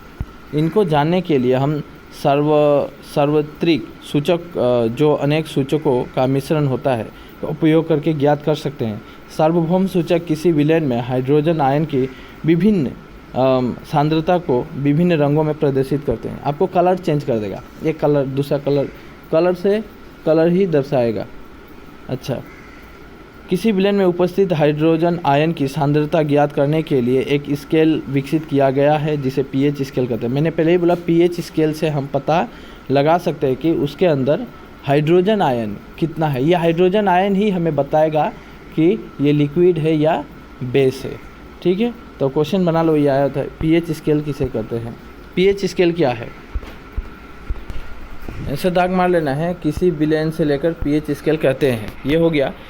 इस pH में P सूचक है, पुषांश को एक जर्मन शब्द है का अर्थ होता है शक्ति। pH का मतलब हो जाता है शक्ति, पावर। pH मतलब पावर, शक्ति, ठीक है। इस pH स्केल में सामान्य 0 से 14 तक pH को ज्ञात कर सकते हैं। देखो 0 से लेकर 14 नंबर तक रहेगा। 0 से शुरू के स्केल नीचे दिया गया है, ये ग्रीन जो है देखो यहाँ पे, यही स्केल है। 0 से शुरू हुआ और 14 तक गया है, 0 से लेकर 14 तक गया है, ठीक है। यहाँ पे वही बोला है कि सबके पास बुक है तो ध्यान से देखो, ठीक है। साधारण भाषा में pH को ऐसी संख्या के रूप में देखना चाहिए जो किसी विलयन की अम्लता अथवा क्षारीयता को दर्शाते हैं। हाइड्रोनियम आयन की सांद्रता जितनी अधिक होगी उसका pH उतना ही कम होगा। सांद्रता जितना अधिक होगा तो pH मान तो उतना ही कम होगा, ठीक है। किसी भी उदासीन विलयन के pH का मान 7 होता है, याद रखना। एक क्वेश्चन बना लो, उदासीन विलयन के pH का मान कितना होता है। उदासीन मतलब स्टेबल रहेगा। यहाँ पे देखो किसी उदासीन विलयन में pH का मान कितना है, तो डायरेक्ट आंसर देखना है, 7 होता है। कितना होता है, 7 होता है, बस 7 लिखने से हुआ। अब बोलेगा उदासीन विलयन क्या होता है, देखो ना वो उसका टेस्ट ही नहीं होगा, विदाउट टेस्ट, ना ही वो खट्टा होगा ना ही वो कड़वा होगा, स्टेबल रहेगा, स्थिर रहेगा। जो भी स्थिर रहता है उसको हम क्या कहते हैं कि उसका pH वैल्यू 7 है। हाँ, तो वो कौन है? पानी। पानी का कोई स्वाद है क्या? पानी का pH मान कितना होगा? 7 होगा। पानी का कितना होगा? 7 होगा। ना ही वो कड़वा है, ना ही वो ऐसा है, मीठा तीता का बात नहीं हो रहा है। यदि pH में यदि यहाँ पे बोला यदि pH स्केल में किसी विलेन का मान 7 से कम होता है तो यह अम्लीय होगा। अगर 7 से कम होगा, ये जानने वाला है। अब इम्पोर्टेंट क्वेश्चन आ रहा है जी, बहुत इंपॉर्टेंट है, आप लोग इसको ध्यान से सुनिएगा। pH मान अगर कम होता, 7 से अगर नीचे आ गया तो वो क्या होगा? अम्ल होगा। जितना कम आएगा उतना वो पावरफुल एसिड बनेगा, अम्ल तो ज़्यादा रहेगा उसके अंदर। जितना कम के आएगा, अगर 2 आया 3 आया, बहुत पावरफुल एसिड हो गया, वो एकदम खतरनाक जला देगा आपको, ठीक है। और 6.5 6.2 ऐसे करके, मतलब 2 भी रहने से कुछ नहीं होता है, 2 भी ठीक है। मतलब मैं बात बोल रहा हूँ एकदम डाउन लेवल पे आने से, 1 से भी डाउन आ जाने से वो बहुत पावरफुल हो जाता है। अम्ल तो ज़्यादा होगा वो एसिड तो। और 2 भी रहने से ठीक ठाक होता है, 2 से ओवर भी जाने से ठीक ठाक होता है। तो वो होता है, वो हम लोग यूज़ करते हैं। तो देखो 7 से 14 तक अब बोलता है कि ये तो समझ गया। यदि pH का मान 7 से 14 तक बढ़ता है तो विलेन में OH- की सांद्रता में वृद्धि को दर्शाता है, अर्थात यह क्षार की शक्ति बढ़ती है। और धीरे धीरे हम जितना बढ़ेंगे, 14 की तरफ बढ़ते जाएंगे, 7 से ओवर जाएंगे, वो क्षारीय आते रहेगा, क्षारीय आते रहेगा। सबसे पावरफुल क्षार कब होगा? जब उसका मानठो हाँ। सामान्य pH सर्वाधिक सूचक अंतर्भारित पेपर द्वारा ज्ञात किया जा सकता है। चलो ठीक है, ये तो ज्ञात किया जाता है। यहाँ पे देखो, यहाँ पे बताया है बढ़ती हुई अम्लीयता। यहाँ पे अगर मैंने यहाँ पे तीर का निशान को देखो कि यहाँ पे मतलब 0 की तरफ अगर जाएंगे, मतलब 0 मतलब बहुत पावरफुल, 0 मतलब बहुत पावरफुल, 0 से थोड़ा ऊपर जाएंगे थोड़ा कमेगा। और यहाँ पे देखो बढ़ती हुई क्षारीयता, ये इधर दिखाया है। हम जितना ओवर जाएंगे, मतलब 7 से 8 जाएंगे, 9 जाएंगे, 10 जाएंगे, तो उसका क्षारीय बढ़ते रहेगा। क्षारीय क्या होगा? बढ़ेगा। और 7 से उदासीन मतलब स्टेबल लिखा गया है, उदासीन 7 पे है।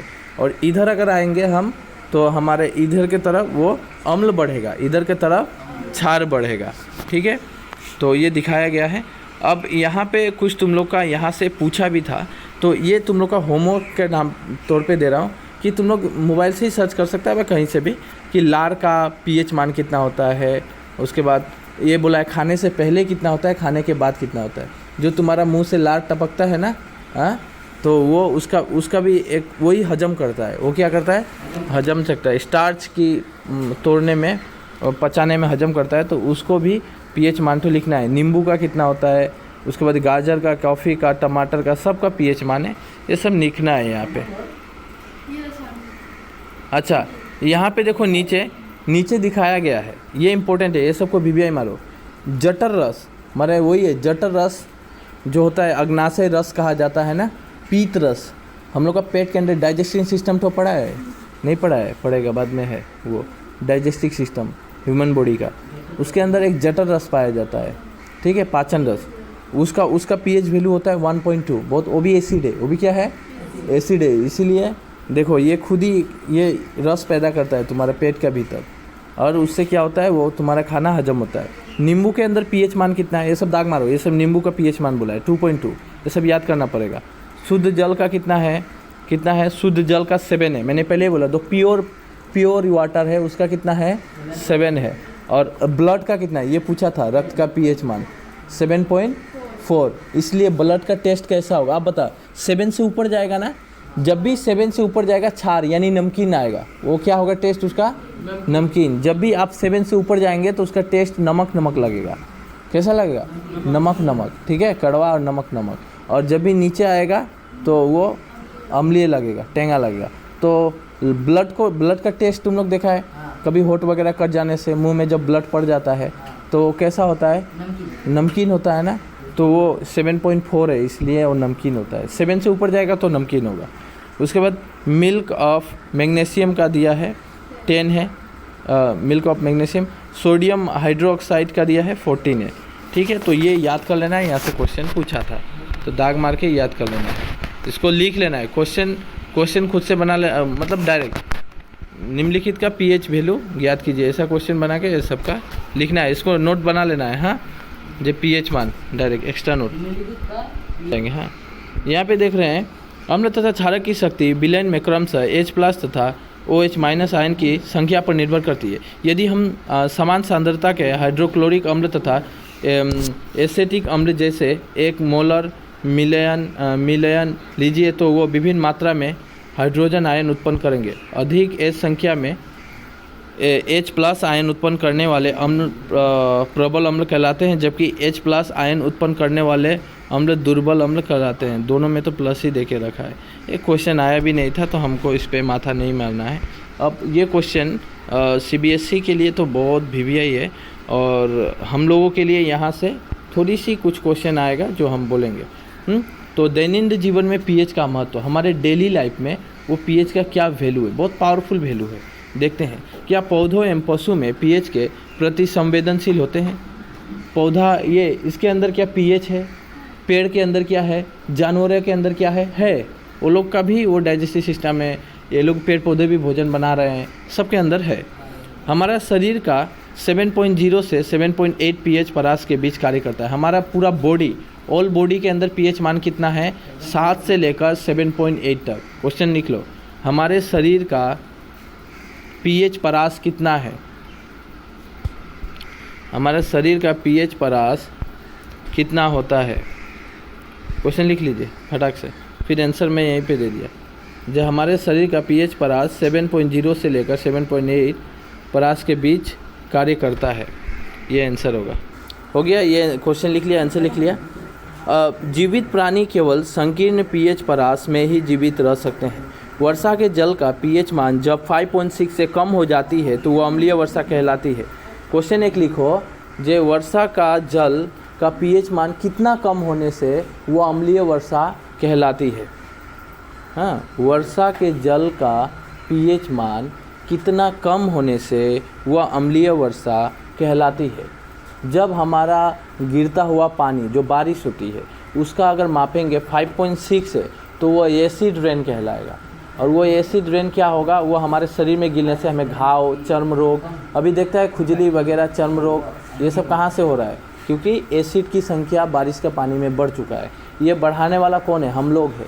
इंडस्ट्री, फैक्ट्री, जो भी है, जो भी कूड़ा कचरा होता है, जितना ख़राब तत्व होता है, पानी में बहा देते हैं, वही तो वेपोरेशन होके जा रहा है और वही फिर बारिश के रूप में गिर रहा है, जिससे हमारे शरीर को नुकसान पड़ रहा है। पेड़ पौधे जल जा रहे हैं, जानवरों मर रहे हैं, जीव जंतु मर रहे हैं, ऐसी घटनाएं हो रही है। वो पढ़ेंगे तो इन्वायरमेंट का चैप्टर आ गया वो। तो मैंने क्या बोला? वर्षा का जल का pH मान कितना कम होने से वो अम्लीय वर्षा कहलाती है। तो वहाँ से यहाँ से आंसर देना है। यहाँ से वर्षा के जल की pH मान जब 5.6 से कम हो जाती है तो वह अम्लीय वर्षा कहलाती है। आगे पढ़ते हैं, देखते रहना है। अम्लीय वर्षा का जल जब नदी में प्रवाहित होता है तो नदी के जल का pH का मान कम हो जाता है। ऐसी नदी में जलीय जीवधारियों की उत्तरजीविका कठिन हो जाती है, कठिन हो जाती है। यहाँ पे बोल रहा है कि आप जानते हैं, एक्चुअल में हम नहीं जानते हैं, हम मूर्ख हैं ना, तो हमें जानना जरूरी है। दूसरे ग्रहों से अम्ल पदार्थ, शुक्र यानी वेनस एक ग्रह है। शुक्र क्या है? ग्रह है। वेनस का वायुमंडल सल्फ्यूरिक अम्ल के मोटे श्वेत एवं पीले बादलों से बना है। क्या आपको लगता है कि इस ग्रह पर जीवन संभव है? वहाँ पे क्या होता है कि शुक्र ग्रह में हम जाएंगे तो वहाँ पे सल्फ्यूरिक एसिड हमें मिलेगा। वहाँ का इन्वायरमेंट सल्फ्यूरिक एसिड से बना हुआ है।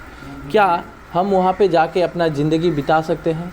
नहीं बिता सकते, क्योंकि एसिड हमारे शरीर को नुकसान करके, हानि करके हमें समाप्त कर देगा। इसीलिए हाँ, वहाँ पे जीवन संभव नहीं है। ठीक है, ज़्यादा मत बोला करो। सुनो, आपके बगीचे की मिट्टी का pH क्या है? हमारा जो बगीचा है, हम पेड़ पौधे लगाते हैं, देखना कभी कोई मिट्टी में पेड़ पौधा लगाने के बाद वो पेड़ पौधा खुद ब खुद सूख जाता है, मर जाता है। उसका कारण क्या होता है? वो pH मान ही होता है। अच्छी उपज के पौधे के लिए एक विशिष्ट pH परास की आवश्यकता होती है। किसी पौधे के स्वस्थ विकास के लिए आवश्यक पीएच को ज्ञात करने के लिए विभिन्न स्थानों से मिट्टी एकत्र कीजिए एवं क्रियाकलाप 2.12 के अनुसार पीएच की जांच कीजिए। इस बात पर भी ध्यान दीजिए कि जहां से मिट्टी ले रहे हैं वहां कौन से पौधे उपज रहे हैं। आप कहीं कहीं से बहुत जगह से मिट्टी इकट्ठा करना है, लेकिन वो आपको फ़ोटो मार के या आइडेंटिफाई करके रखना है कि आप जहाँ से मिट्टी ले रहे हैं वहाँ पे कौन कौन पौधा उठा है, कौन कौन पौधा उगा है, क्योंकि सब पौधा हर जगह नहीं उग सकता। समझ में आ रहा है? कुछ पौधे सब ज़मीन पे नहीं उगते, तो उसका जांच भी करना है और उसके पीएच मान को देखना है। उसके बाद हम जांच करने बोला है, तुम लोग को क्रियाकलाप कर लेना है घर में। अच्छा, वेरी इंपॉर्टेंट क्वेश्चन अब बनेगा, हमारे पाचन तंत्र में पीएच का वैल्यू क्या होता है। बस सुनना है, फिर क्वेश्चन, मैं तो क्वेश्चन बनाते जा रहा हूँ। सुने, हम जो खाना खाते हैं, जो हजम करता है, बहुत ज़रूरी है। यही साइंस पढ़ो, साइंस ही तुम्हारा लाइफ चेंज करेगा। अब बोलेगा क्यों? क्योंकि ये सब साइंस पढ़ने के बाद तुम्हारा ज्ञान हो जाएगा कि क्या करना है क्या नहीं करना है। ठीक है, हमारे पाचन तंत्र में डाइजेस्टिव सिस्टम जो होता है, कोई भी खाना खा लेने से एसिडिटी पैदा हो जाता है, ये होता है, हजम नहीं होता है, लीवर ख़राब हो रहा है, क्या कारण होता है, सब जानने की यहाँ पे मिलेगा। यह अत्यंत रोचक होता है। आप डॉक्टर कैसे बनता है? पढ़ के ही तो बनता है ना। तुम लोग भी पढ़ो, आधा डॉक्टर तुम लोग हो जाएगा खुद ब खुद। यह अत्यंत रोचक है कि हमारा उदर हाइड्रोक्लोरिक अम्ल उत्पन्न करता है। हमारा जो गुद्दा होता है, उदर होता है, हाइड्रोक्लोरिक एसिड निकालता है। हाइड्रोक्लोरिक एसिड बहुत पावरफुल एसिड होता है। यह उदर को हानि पहुंचाए बिना भोजन के पाचन में सहायता होता है।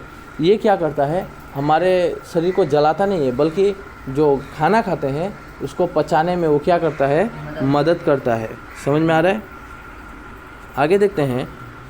उपज की स्थिति में उदर अधिक मात्रा में अम्ल उत्पन्न करता है, जिसके कारण उदर में दर्द एवं जलन का अनुभव होता है। जब भी देखना, कभी कभी ऐसा होता है कि हम खाना नहीं खाते हैं तो कुछ समय बाद हमारा पेट में दर्द शुरू हो जाता है। ये ठीक, हम दर्द क्यों हुआ? इसका वजह क्या था? उसका वजह था कि जो उदर था वो तो अपना काम किया, उसने उसको निकालना था हाइड्रोक्लोरिक एसिड, वो एसिड निकाल दिया, उसको तो अब यूज़ करना पड़ेगा। तो जब तुम खाना ही नहीं खाया तो वो खाना को प्रोवाइड ही नहीं कर पाए, वो आपके पेट में जमा है। वो क्या करता, अगर आप खाना खाते हैं तो वो जो एसिड निकलता है वो खाना के साथ मिल जाता है, मिक्सर हो जाता है। जिस तरह, समझ में आ रहा है? मिक्सर होने के बाद वो क्या होता है कि पचाने में मदद करता है। अब तुम खाना खाया नहीं, उपवास रखा है, फास्ट रखा है, मान के चलो, तो वो क्या होता है कि वो वहाँ पे जमा रहता है, और जमा होने के बाद वो अब क्या करेगा? उसको तो करना कुछ है नहीं, वो अब जलन पैदा करेगा। जब वो जलन पैदा करेगा तो आपको दर्द होगा। उसको तो तुम यूज़ नहीं किया ना, वो तो जलेगा ही।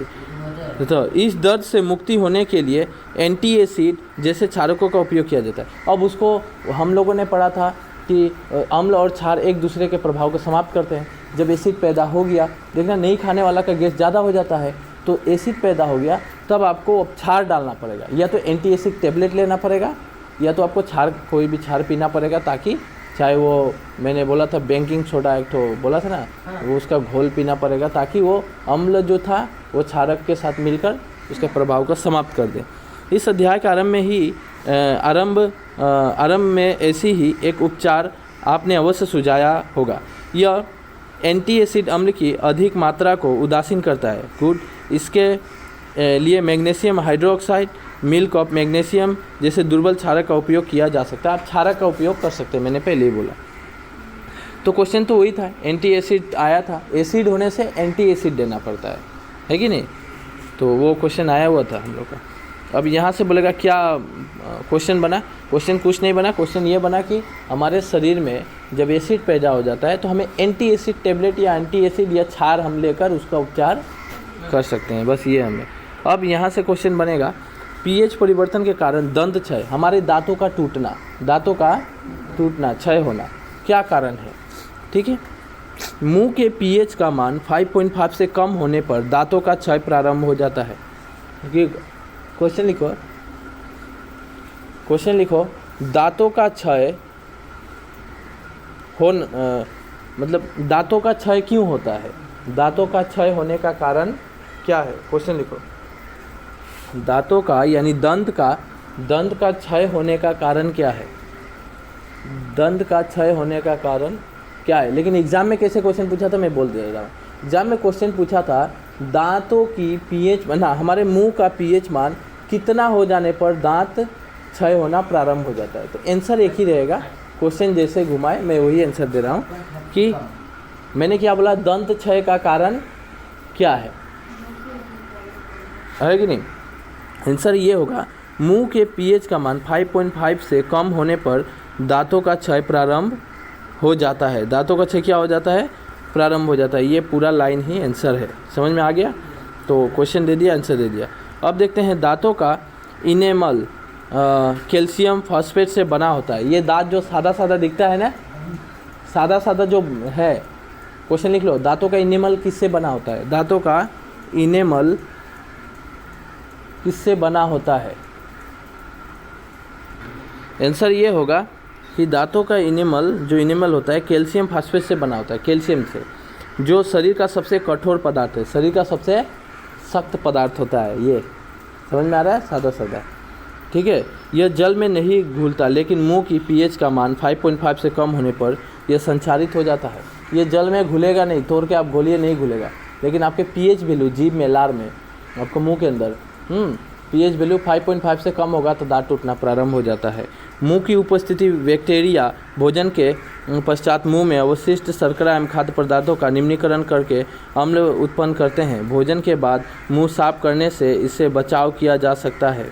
मुंह की सफाई के लिए क्षारकीय दंत मंजन का उपयोग करके अम्ल की अधिक मात्रा को उदासीन किया जा सकता है। आपका कभी कभी मुंह में वो एसिड ज़्यादा हो जाता है तभी दांत टूटता है, तो इसलिए प्राय कहा गया कि जब भी आप भोजन कर लेंगे तो थोड़ा सा मुंह धो लेना चाहिए, आप ब्रश कर लीजिए, भी मुंह को फ्रेश रखना चाहिए। खाना जब भी खा लेते हैं कुल्ली उल्ली जो भी करके मुंह को फ्रेश रखना चाहिए, ताकि वहाँ पे जो जमा रहेगा तो वो एसिड पैदा करेगा, जिसके परिणाम स्वरूप दंत क्षय रोका जा सकता है। ठीक है, तो चलिए, तो वीडियो ज़रूर लंबी हो रही है, किंतु देखना ज़रूरी है। क्वेश्चन आंसर भी देना, एक्सप्लेन भी करना तो समय लगेगा ही। नेटल, यहाँ पे क्वेश्चन पूछा जा रहा है, ये पशु एवं पौधों द्वारा उत्पन्न रसायनों का आत्मरक्षा। क्या कभी आपको मधुमक्खी ने डंक मारा है, मधुमक्खी काटा है? प्राय को एक बार न एक बार मधुमक्खी जरूर काटा होगा। काटने के तुरंत बाद इतना ज़ोर से दर्द होता है, क्यों होता है, उसका कारण जानना है। मधुमक्खी का डंक एक अम्ल छोड़ता है, वो एसिड छोड़ देता है। क्या छोड़ता है? तुरंत वो काटेगी और एसिड डाल के चली जाएगी तुम्हारे शरीर में, और तुम्हारा दर्द अचानक से शुरू हो जाएगा, जिसके कारण दर्द का जलन का अनुभव होता है। डंक मारे गए अंग में बेकिंग सोडा जैसे दुर्बल क्षारों को उपयोग से आराम मिलता है। जब वहाँ पे बेकिंग सोडा लगाएगा तो वो क्या हो जाएगा? आराम मिलेगा। क्या होगा? आराम मिलेगा। ठीक है। नेटल के डंक वाले बाल, नेटल मतलब वो ये, नेटल के डंक वाले बाल मेथनॉइल अम्ल छोड़ जाते हैं। याद रखना, क्वेश्चन लिख लो, मधुमक्खी की डंक में कौन सी एसिड यानी कौन सी अम्ल पाई जाती है? क्वेश्चन लिखो फटाक से। मधुमक्खी की डंक में कौन सी अम्ल पाई जाती है? या कोई एग्जाम में क्वेश्चन घुरा सकता है, जब मधुमक्खी डंक मारती है तो कौन सी अम्ल छोड़ जाती है, जिसके कारण हमारे शरीर में जलन या दर्द का अनुभव होता है। तो क्वेश्चन एग्जामिनर का ऊपर है, वो कैसे बनाए। मैंने बस शॉर्ट फॉर्म में लिखा रहा हूँ कि मधुमक्खी की डंक में कौन सी अम्ल पाई जाती है। आंसर होगा मेथनॉइल अम्ल। मेथनॉइल अम्ल पाया जाता है। कौन सा अम्ल पाया जाता है? मेथनॉइल अम्ल पाया जाता है, जिसके कारण क्या होता है? दर्द शुरू हो जाता है, जिनके कारण जलन वाले दर्द का अनुभव होता है। अब याद रखना, जब वो दर्द शुरू हुआ तो उसका उपचार क्या है? क्षारक, बेकिंग सोडा। बेकिंग सोडा जैसे दुर्बल क्षारक का उपयोग करके हम मधुमक्खी की डंक को ठीक कर सकते हैं। और एक तुम लोग को शॉर्टकट में बोल रहा हूँ, कभी भी मधुमक्खी अगर काट दिया तो कुछ नहीं करना है, अचानक से एक काम करना है कि वो क्या करना है बोलो तो, वो लवण है ना, लवण, पानी में लवण को घोल लो। लवण क्या है? क्षार है, क्योंकि हम लोगों ने पढ़ा कि पीएच मान जितना ऊपर जाएगा वो क्षारीय बनता है। लवण खुद एक क्षार है। तो जो आपके घर में सॉल्ट होता है, लवण होता है, खाने का नमक, पानी में घोल के उससे पूरा धो दीजिए उसको, बस तुरंत दर्द खत्म, तुरंत खत्म हो जाएगा। हाँ, वो नमक का पानी डाल के मधुमक्खी काटा और तुरंत नमक का पानी लेकर उसका उपचार कर सकते हैं, वो भी एक क्षार है। वो भी क्या है? क्षार है। या तो बेकिंग सोडा जैसे दुर्बल का भी, बेकिंग सोडा सबके घर में नहीं होता है, लेकिन लवण सबके घर में, नमक जो है, नमक जो सॉल्ट होता है, खाने का नमक सबके घर में होता है। मधुमक्खी काटी, चींटी भी काटने से, चींटी के अंदर भी अम्ल होता है, वो भी कोई बड़ी चींटी आके काट देती है तो बड़ा दर्द होता है। वहाँ भी अगर वो नमक का पानी अगर लगाया तो वो दर्द ठीक हो जाता है, राइट। तो भी ध्यान दीजिएगा, ये भी जरूरी है, क्वेश्चन आ सकता है। नेटल क्या है? नेटल एक शाकीय पादप है जो जंगलों में उपजता है। इसके पत्तों में डंकनुमा बाल होते हैं। नेटल एक पौधा है, एक पत्ता होता है जिससे मतलब कांटे कांटे निकला रहता है। कैसा निकला रहता है? पत्ते में कांटे कांटे, नेटल का पौधा। और वो गलती से भी अगर तुम्हारा शरीर में चुभ गया तो तुम्हें सेम वो मधुमक्खी जिस तरह काटती है दर्द होता है, बिल्कुल वैसा ही दर्द होगा। यानी इसके अंदर ही मेथनॉइल अम्ल पाया जाता है। क्वेश्चन लिख लो, नेटल पौधे में कौन सा अम्ल पाई जाती है? जल्दी से क्वेश्चन लिख लो, नेटल पौधे में कौन सा अम्ल पाई जाती है? आंसर लिख लेना है कि जो नेटल पौधा होता है उसमें मेथनॉइल अम्ल पाया जाता है या उससे के कारण ही दर्द होता है। पारंपरिक और इसका इलाज डंक वाले स्थान पर डॉग पौधे की पत्ती रगड़ कर किया जाता है। पौधे के अधिकतर नेटल के पास ही पैदा होते हैं। क्या आप डॉग पौधे की प्रकृति का अनुमान लगा सकते हैं? ये ऐसा होता है कि जो पौधा तुम्हें दर्द देगा उसी के सामने एक डॉग नाम का पौधा पाया जाएगा, अचानक उसी का वहाँ पे उगता है। अच्छी चीज़ बुरी चीज़ दोनों एक साथ देखो, तो वो पौधा को उठाकर रगड़ कर तुरंत उसका पत्ता लगा देने से वो दर्द चला जाता है, मतलब उसके अंदर वो क्षारीय पदार्थ है। आप अब जान गए होंगे कि अगली बार पहाड़ों पर चढ़ते हुए गलती से नेटल पौधे को छू जाने पर आपको क्या करना होगा। क्या आप ऐसे ही पारंपरिक इलाज जानते हैं जो डंक लगने पर प्रभावित होती है? चलो ठीक है। Very important chart 2.3 most important, ये मोस्ट VVI मार के रखो। ये चार्ट ही तुम्हें फिर से नोट्स में बना लेना है, जैसा चार्ट वैसा बना लेना है। अब क्या बनाना है, इसमें क्या याद करना है? क्वेश्चन आएगा, सिरका में कौन सा अम्ल पाया जाता है? एसिटिक अम्ल। संतरा में सिट्रिक अम्ल, इमली में टाइट्रिक अम्ल, टमाटर में ऑक्जेलिक अम्ल, नींबू में सिट्रिक अम्ल। देखो नींबू और संतरा है कि ना, संतरा 100 से लिखा जाता है ना, नींबू और संतरा याद रखना, सिट्रिक अम्ल पाया जाता है। सिट्रिक याद कैसे रहेगा? याद करने का ट्रिक, संतरा 100 से लिखा जाता है और अम्ल भी क्या है? सिट्रिक है। हाँ, क्योंकि तुम लोग को MCQ देगा। क्या देगा? MCQ, तो याद रह जाएगा। दूध में लैक्टिक अम्ल पाया जाता है, लैक्टिक। हाँ, उसके बाद चींटी का डंक में, चींटी या नेटेनॉल, यहाँ पे दिया है ना, नेटल का डंक और चींटी का डंक। चींटी भी अगर काट दे, वो नेटल भी काट दे या मधुमक्खी भी काट दे, तो उसके अंदर क्या मैंने बोला था? मेथेनोइक अम्ल पाया जाता है। टमाटर भी टेंगा होता है, उसके अंदर ऑक्जेलिक अम्ल पाया जाएगा। और इमली बहुत डेंजर चीज़ है, इमली में टाइट्रिक अम्ल पाया जाता है। याद करने का तरीका, जब इमली खाता है तो खट्टा लगे दांत एकदम टक टक करता है ना, ऐसा टाइट्रिक अम्ल पाया जाता है। उसके सिरका में एसिटिक अम्ल, सिरका है मतलब विनेगर, सिरका में एसिटिक, वो ज़्यादा ही वो खाने से एसिड तो ज़्यादा ही बढ़ जाता है, एसिडिटी हो जाता है। सिरका में एसिटिक अम्ल, ठीक है। तो ये अम्ल जरूर याद रखना है। यहाँ से ये चार्ट बिल्कुल आपको नोट्स में इसी तरह उठाना है, जैसा है वैसा। अब बोलेगा यहाँ से क्या क्वेश्चन आएगा, यहाँ पे बस क्वेश्चन का दाग मारना है। प्रश्न में बस 4 नंबर इम्पोर्टेंट है और 3 नंबर इम्पोर्टेंट है, बस हो गया और नहीं चाहिए। और 2 नंबर भी दाग मार लो, इजी, ये 1 लाइन में 2 लाइन में आंसर खत्म है इसका भी। तो 2, 3, 4। हाँ, लवण के संबंध में अधिक जानकारी। पिछले भागों में हमने विभिन्न प्रक्रियाओं के द्वारा लवणों का निर्माण होते देखा होगा। आइए इनके निर्माण गुणधर्म के बारे में अधिक जानकारी प्राप्त करें। चलो ठीक है, जो भी ये पढ़ लेना है, इसमें हम पढ़ेंगे नहीं, हम आगे बढ़ेंगे। नमक का pH मान वगैरह पूछा है। नमक का pH मान, देखो क्षारक के लवण के pH का मान 7 होता है। प्रबल अम्ल एवं प्रबल क्षारक के लवण के pH का मान 7 होता है। उदासीन होते हैं, ये उदासीन होते हैं। लवण का pH मान 7 होता है प्रबल वाला, जबकि प्रबल अम्ल और दुर्बल क्षारक के लवण के pH का मान भी 7 से कम होता है, उससे कम होगा। अच्छा ठीक है, तो ये छोड़ो, ये नहीं चाहिए हमें। साधारण नमक से रसायन, अब ये इंपॉर्टेंट है, यहाँ से कुछ क्वेश्चन बने एग्जाम में तो हम जल्दी से देखेंगे। आप जानते हैं कि हाइड्रोक्लोरिक अम्ल एवं सोडियम हाइड्रोक्साइड के विलयन की अभिक्रिया से उत्पन्न लवण को सोडियम क्लोराइड कहते हैं। सोडियम क्लोराइड कहते हैं। क्वेश्चन बना लो, हाइड्रोक्लोरिक अम्ल और सोडियम हाइड्रोक्साइड के विलयन से कौन सी लवण निकलता है? हाइड्रोक्लोरिक अम्ल बुक में लिखा है और सोडियम हाइड्रोक्साइड के विलयन से कौन सी लवण निकलती है? क्वेश्चन था हाइड्रोक्लोरिक अम्ल और सोडियम ऑक्साइड से कौन सा लवण उत्पन्न होता है?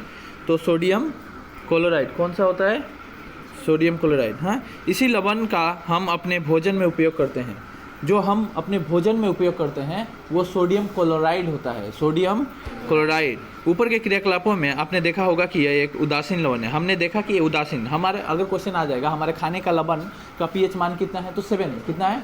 7 है, इसलिए ये उदासीन है। क्या है? उदासीन, स्टेबल, ना ही क्षार है ना ही अम्ल है। जो मिडिल में रहता है उसको उदासीन कहा जाता है, और हम जो खाते हैं वो लवण क्या है? उदासीन है। ठीक है। समुद्री जल में कई प्रकार के लवण घुले होते हैं। इन लवणों में सोडियम क्लोराइड को पृथक किया जाता है। समुद्र में बहुत सारा लवण, कई प्रकार के लवण हमें मिलेगा, लेकिन वहाँ से हमको सेपरेट निकालना पड़ता है सोडियम क्लोराइड, जो खाने के लिए हम यूज़ करते हैं। विश्व के कई भागों में भी ठोस लवण का निक्षेप होता है। बड़े आकार ये क्रिस्टल प्राय अद्रव्यों के कारण भूरे रंग के होते हैं। इसे खनिज नमक कहते हैं। यह खनिज नमक तब बने जब युगों के व्यक्तित्व होने के साथ समुद्र का कोई हिस्सा सूख गया। जब ये समुद्र का कोई हिस्सा सूख गया था तब अपने अपने नमक पैदा हो गया था, नमक हो गया था। तब लोगों को ज्ञान आया कि ये पानी जमने के बाद, सूखने के बाद नमक भी होता है, और लोगों ने खाना शुरू किया था। ये बहुत पहले की बात है। खनिज नमक का खनन भी कोयले की तरह होता है। ये इतना बड़ा बड़ा, मतलब बहुत पानी है ना, सागर का पानी कहीं पे रुक के सूख जाए, इतना लवण जमा रहता है कि कोयला जिस तरह खाना जाता है मिट्टी, उस तरह लवण को खाना जाता है और खन के निकाला जाता है। आपने महात्मा गांधी की दांडी यात्रा के बारे में अवश्य सुना होगा। क्या आप जानते हैं कि हमारे स्वतंत्रता संग्राम में नमक का एक महत्वपूर्ण प्रतीक था? स्वतंत्रता संग्राम में नमक का बहुत बड़ा योगदान रहा है। दांडी मार्च महात्मा गांधी निकाले थे, सोशल में पढ़ लेना। साधारण नमक रसायनों का कच्चा पदार्थ।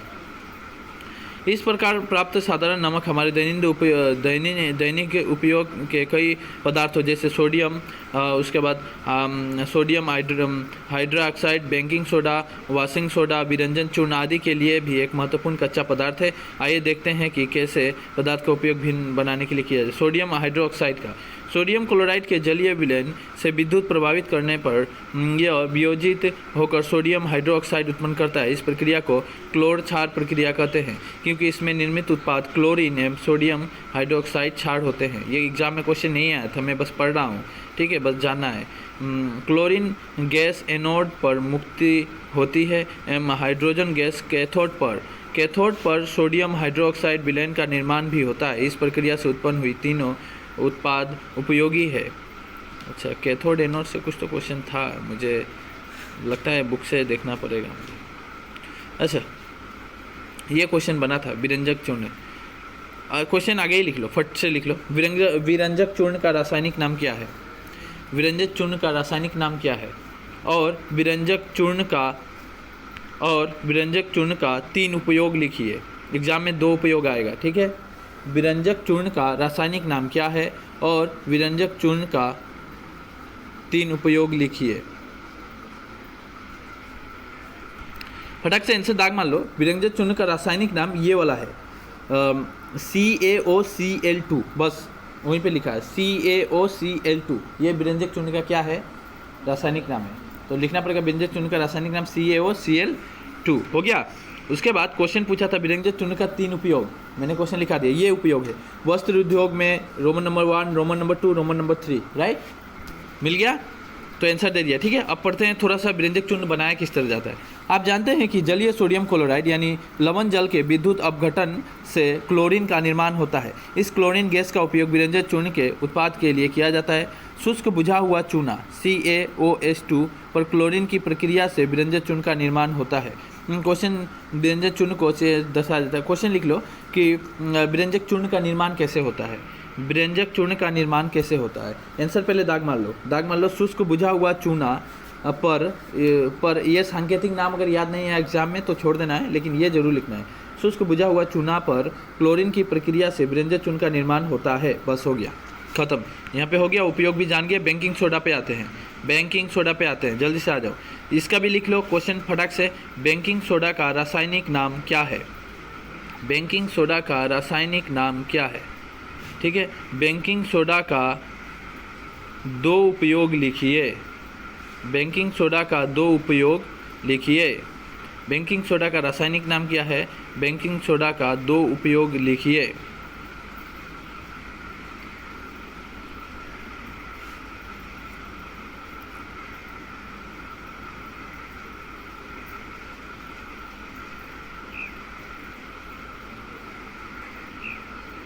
देखो आंसर, देखो रासायनिक नाम क्या है मैंने बोला, तो पहले मैं क्वेश्चन ही लिखा देता हूँ, फिर ये होगा आंसर। बेकिंग सोडा का रासायनिक नाम देखो यहाँ पे लिखा है, रासायनिक नाम सोडियम हाइड्रोकार्बोनेट और ब्रैकेट में NaHCO3। पूरा याद करना पड़ेगा, क्योंकि एग्ज़ाम में कभी सोडियम हाइड्रोकार्बोनेट भी दिया था, एग्ज़ाम में कभी सांकेतिक नाम भी MCQ में दिया था। तो आपको MCQ में इंग्लिश में अगर NaHCO3 रहा तो जान जाना है ये बेकिंग सोडा है, और या तो आपको हिंदी में भी दे सकता है। तो आप पूरा आंसर लिखिए, आंसर दाग मार के रखना है। बेकिंग सोडा का रासायनिक नाम सोडियम हाइड्रोजन कार्बोनेट NaHCO3 है, और इसका उपयोग पूछा है तो हम पढ़ेंगे तो जान जाएंगे। देखो सोडा का उपयोग आमतौर पर रसोई के स्वादिष्ट खस्ता पकोड़े बनाने के लिए किया जाता है। आप खस्ता पकोड़े बनाते हैं तो उसमें सोडा डाला जाता है, ठीक है, बिस्कुट वगैरह में। कभी कभी इसका उपयोग खाने की शीघ्रता से पकाने के लिए भी किया जाता है। कभी कभी मांस जो होता है गलता नहीं है तो उसमें भी वो लोग डाल देता है। इस यौगिक का रासायनिक नाम सोडियम हाइड्रोकार्बोनेट यानी NaHCO3 है। कच्चे पदार्थों में सोडियम क्लोराइड का उपयोग कर इसका निर्माण किया जाता है। निर्माण पूछा नहीं था एग्जाम में, इसलिए नहीं लिखाऊंगा। क्या आपको सोडियम हाइड्रोकार्बोनेट के pH के मान की जांच की थी? क्या आप यह संबंध स्थापित कर सकते हैं कि इसका उपयोग अम्ल को उदासीन करने में किया जाता है? ये एक क्षारक है। क्या है? बेकिंग सोडा अगर पूछेगा क्या है तो एक क्षारक है जो अम्ल को उदासीन कर देता है। अम्ल को क्या कर देता है? उदासीन कर देता है। यह एक दुर्बल क्षारक है। खाना पकाते समय इसे गर्म करने पर निम्न अभिक्रिया होती है। आप पकाते समय इसको डालिएगा तो इस तरह का उष्मा के साथ मिलकर ये प्रक्रियाएं होगा। तो पूछा नहीं था एग्जाम में तो हम इस पर गौर नहीं करेंगे। डायरेक्ट आते हैं सोडियम हाइड्रोकार्बोनेट यानी बेकिंग सोडा का उपयोग के बारे में। बेकिंग पाउडर बनाने में जो बेकिंग सोडा एवं टाइटरिक अम्ल जैसा एक मंद खाद्य अम्ल का मिश्रण है। जब बेकिंग पाउडर को गर्म किया जाता है या जल में मिलाया जाता है तो निम्न अभिक्रिया होती है। यह अभिक्रिया होता है। इस अभिक्रिया से उत्पन्न कार्बन डाइऑक्साइड के कारण पावरोटी या केक में खमीर उठ जाता है तथा इससे यह मुलायम में स्पंज हो जाता है। तुम लोग लिख सकता है कि पावरोटी बनाते समय बेकिंग सोडा का यूज़ हम करते हैं, ठीक है। हमारे पेट के अंदर अगर एसिडिटी हो जाती है यानी गैस बन जाता है तो उसको मतलब ठीक करने के लिए भी हम बेकिंग सोडा का यूज़ करते हैं। सोडियम हाइड्रोकार्बोनेट भी एंटी एसिड का संघटक है। क्षारीय होने के कारण ये पेट में अम्ल के, हाँ ये दोनों आंसर लिखना है, Roman number 2 and Roman number 3। ये दोनों काफ़ी रहेगा तो आप जल्दी से लिख लें, ठीक है। ये दोनों उपयोग में लिखना है, 2 उपयोग मैंने क्वेश्चन लिखाया था ना। अब धोने का सोडा मतलब कपड़े को धुलाई करने के लिए, कपड़े का धुलाई करने के लिए। देखो ये सब जानो। अब है पहले लिख लो धोने का सोडा का रासायनिक नाम क्या है और धोने का सोडा का उपयोग कहाँ कहाँ किया जाता है। धोने का सोडा का रासायनिक नाम क्या है और धोने का सोडा का उपयोग कहाँ कहाँ किया जाता है। चलते हैं। धोने का सोडा का रासायनिक नाम ये वाला है, बहुत बड़ी नाम है तो याद रखना है Na2CO3 10H2O। बस इसको याद करने का एक तरीका है कि धोने के लिए तुम अगर कपड़ा धोने जाती है तो तुमको 10 बाल्टी पानी की ज़रूरत होता है। कितना बाल्टी? 10 बाल्टी। तुम कहीं भी एग्ज़ाम में MCQ में 10 देख लिया, अगर धोने का बात बोला है तो डायरेक्ट मार दो। याद हो गया? आप साथ साथ याद हो गया। 10 बाल्टी पानी की ज़रूरत पड़ा मतलब 10H2O, बस हो गया। क्योंकि इतना बड़ा नाम लिखने नहीं देगा वो लोग MCQ में देगा। देने से किस में देगा? MCQ में। तो MCQ में बस खाली ट्रिक तो याद रखना है कि धोने का बात बोला है तो 10 बाल्टी पानी चाहिए, बस 10H2O हो गया। उसके बाद रसायन जिसे सोडियम क्लोराइड के प्राप्त किया जाता है आप ऊपर देख चुके हैं कि बेकिंग सोडा को गर्म करने पर सोडियम कार्बोनेट प्राप्त किया जाता है। सोडियम कार्बोनेट को पुनः क्रिस्टलीकरण के से धोने का सोडा प्राप्त होता है। हाँ, धोने का सोडा कैसे प्राप्त किया जाता है? धोने का सोडा बस बुक में दाग मार लेना है, इसको अगर लिखना है तो बाद में लिख लेना, एग्ज़ाम में नहीं आया था कि सोडियम कार्बोनेट के पुनः क्रिस्टलीकरण से धोने का सोडा प्राप्त किया जाता है। यह एक क्षारकीय लवण है। बस क्वेश्चन लिख ही लेना, ये धोने का सोडा कैसे बनता है, धोने का सोडा कैसे बनता है लिख ही लो, ठीक है। यहाँ पे मैंने आंसर दे दिया, दाग मार लिया तुम लोग कि सोडियम कार्बोनेट को क्रिस्टलीकरण से वो प्राप्त किया जाता है। अब डायरेक्ट मेन पॉइंट पे आते हैं। जो धोने का सोडा का उपयोग, यहाँ पे 4 उपयोग है, कोई 3-4 लिख लो, बहुत ईजी है। कपड़ा धोने में, तो घरों की सफाई करने में, अगर जल ख़राब हो गया तो जल में आप धोने का सोडा डाल सकते हैं, तो वो जल ठीक हो जाएगा। आपके कुएं का जल हो, या सोडियम कार्बोनेट का कांच साबुन का उद्योग में, ग्लास जो होता है ना, ग्लास को सफा करना साबुन में उसका यूज़ किया जाता है। फेने की तरह होता है, एक फेना ही है। क्या लवण में क्रिस्टल वास्तव में शुष्क है? अच्छा, है या नहीं है, सब नहीं चाहिए, समय नहीं है तो इसलिए नहीं चाहिए। लवण के सूत्र के क्रिस्टलन का जल कहते हैं। क्रिस्टलन के ऊपर क्वेश्चन था तो हम डायरेक्ट मेन पे देखेंगे। Plaster of Paris, very important. Plaster of Paris कैसे बनता है? एग्जाम में क्वेश्चन आया था, क्वेश्चन लिखो, प्लास्टर ऑफ पेरिस कैसे बनता है? जल्दी से आंसर दाग मार लेना। जिप्सम को 273 पर गर्म करने के अणुओं को त्याग कैल्शियम सल्फेट ये बनाता है, इसे प्लास्टर ऑफ पेरिस कहते हैं तक हो गया, आंसर खत्म। इस पदार्थ का उपयोग, प्लास्टर ऑफ पेरिस का उपयोग ये भी लिख लेना है उसी में। प्लास्टर ऑफ पेरिस का उपयोग डॉक्टर टूटी हुई हड्डियों को जोड़ने में, जब तुम लोग वो देखता है ना, सादा किसी का हड्डी टूट जाता है, बड़ा मोटा करके प्लास्टर मारता है, वो प्लास्टर ऑफ पेरिस है, याद रखना। वो गर्म रखता है और हड्डी को जोड़ने में मदद करता है, तो वो डॉक्टर इसका उपयोग करता है। प्लास्टर ऑफ पेरिस सफ़ेद चूना होता है, जो जल मिलाने पर यह पुनः जिप्सम बनकर कठोर पदार्थ बन जाता है। तो ये पूरा आंसर है, पूरा पैराग्राफ ही आंसर है, अच्छा है। तो वही है। अब जिप्सम का सूत्र पूछा था ना, क्या ध्यान दीजिए कि क्रिस्टल जुड़ा होता है आधार। हाँ, प्लास्टर ऑफ पेरिस का उपयोग यहाँ से और एक दाग मारना है। प्लास्टर ऑफ पेरिस का उपयोग कहाँ किया जाता है, क्वेश्चन बना लेना फर्स्ट से। हाँ, इनसे दाग मारो, मैं वीडियो स्टॉप करूँगा, क्वेश्चन बना लेना बाद में। प्लास्टर ऑफ पेरिस का उपयोग यहाँ पे देखो लिखा हुआ है। प्लास्टर ऑफ पेरिस का उपयोग खिलौने बनाने, सजावट का सामान, सतह को चिकना बनाने के लिए किया जाता है। पता करें कि कैल्शियम बनाने में किया जाता है, बस किया जाता है, एक लाइन में आंसर खत्म है, हो गया ख़त्म। अब ये सब दाग मार लो, इंपॉर्टेंट जो क्वेश्चन, यहाँ से कई क्वेश्चन का आंसर मैंने लिखा दिया, ये तो लिखा ही दिया, 1 नंबर लिखा दिया मैंने। 1 नंबर इंपॉर्टेंट है, 2 नंबर, 3 नंबर भी मैंने आंसर दे दिया, लेकिन फिर भी दाग मार लो। 1, 2, 3 सीरियल रहेगा। 4 नंबर भी आंसर लिखा ही दिया ऊपर, फिर भी दाग मार लो। प्लास्टर ऑफ पेरिस, जल की अभिक्रिया का समीकरण, ये बस 5 नंबर अभिक्रिया पूछा चाहिए, दाग मार लिया। अब MCQ में तो दोनों सब चाहिए, MCQ वाला सब चाहिए, ठीक है। अब ये दाग मारते रहना। हाँ, 4 नंबर क्वेश्चन ये सब चाहिए, क्योंकि एग्ज़ाम में आया हुआ है। 5 नंबर भी चाहिए, MCQ है। ये ग्लूकोज जैसे नहीं होता है। अच्छा, 6 नंबर नहीं चाहिए, 7 नंबर चाहिए, 7 नंबर चाहिए, इंपॉर्टेंट है, VVI मार के लिखो। हाँ, 8 नंबर चाहिए। ये pH 9 नंबर नहीं चाहिए। अच्छा, 9 नंबर नहीं चाहिए, छोड़ो। 10 नंबर भी छोड़ो, 10 नंबर नहीं चाहिए। तो होता है most important 11 number, 12 number, 13 number, 14 number, 15 number, बस ख़त्म ये सब। ओवरऑल अगर वीडियो अच्छी लगी है तो लाइक ज़रूर कीजिएगा और अपने दोस्तों को शेयर भी कीजिएगा, ठीक है। डिस्क्रिप्शन के नीचे और पहला चैप्टर भी दे दिया हूँ मैं, दोनों लिंक आपको डिस्क्रिप्शन के नीचे मिलेगा।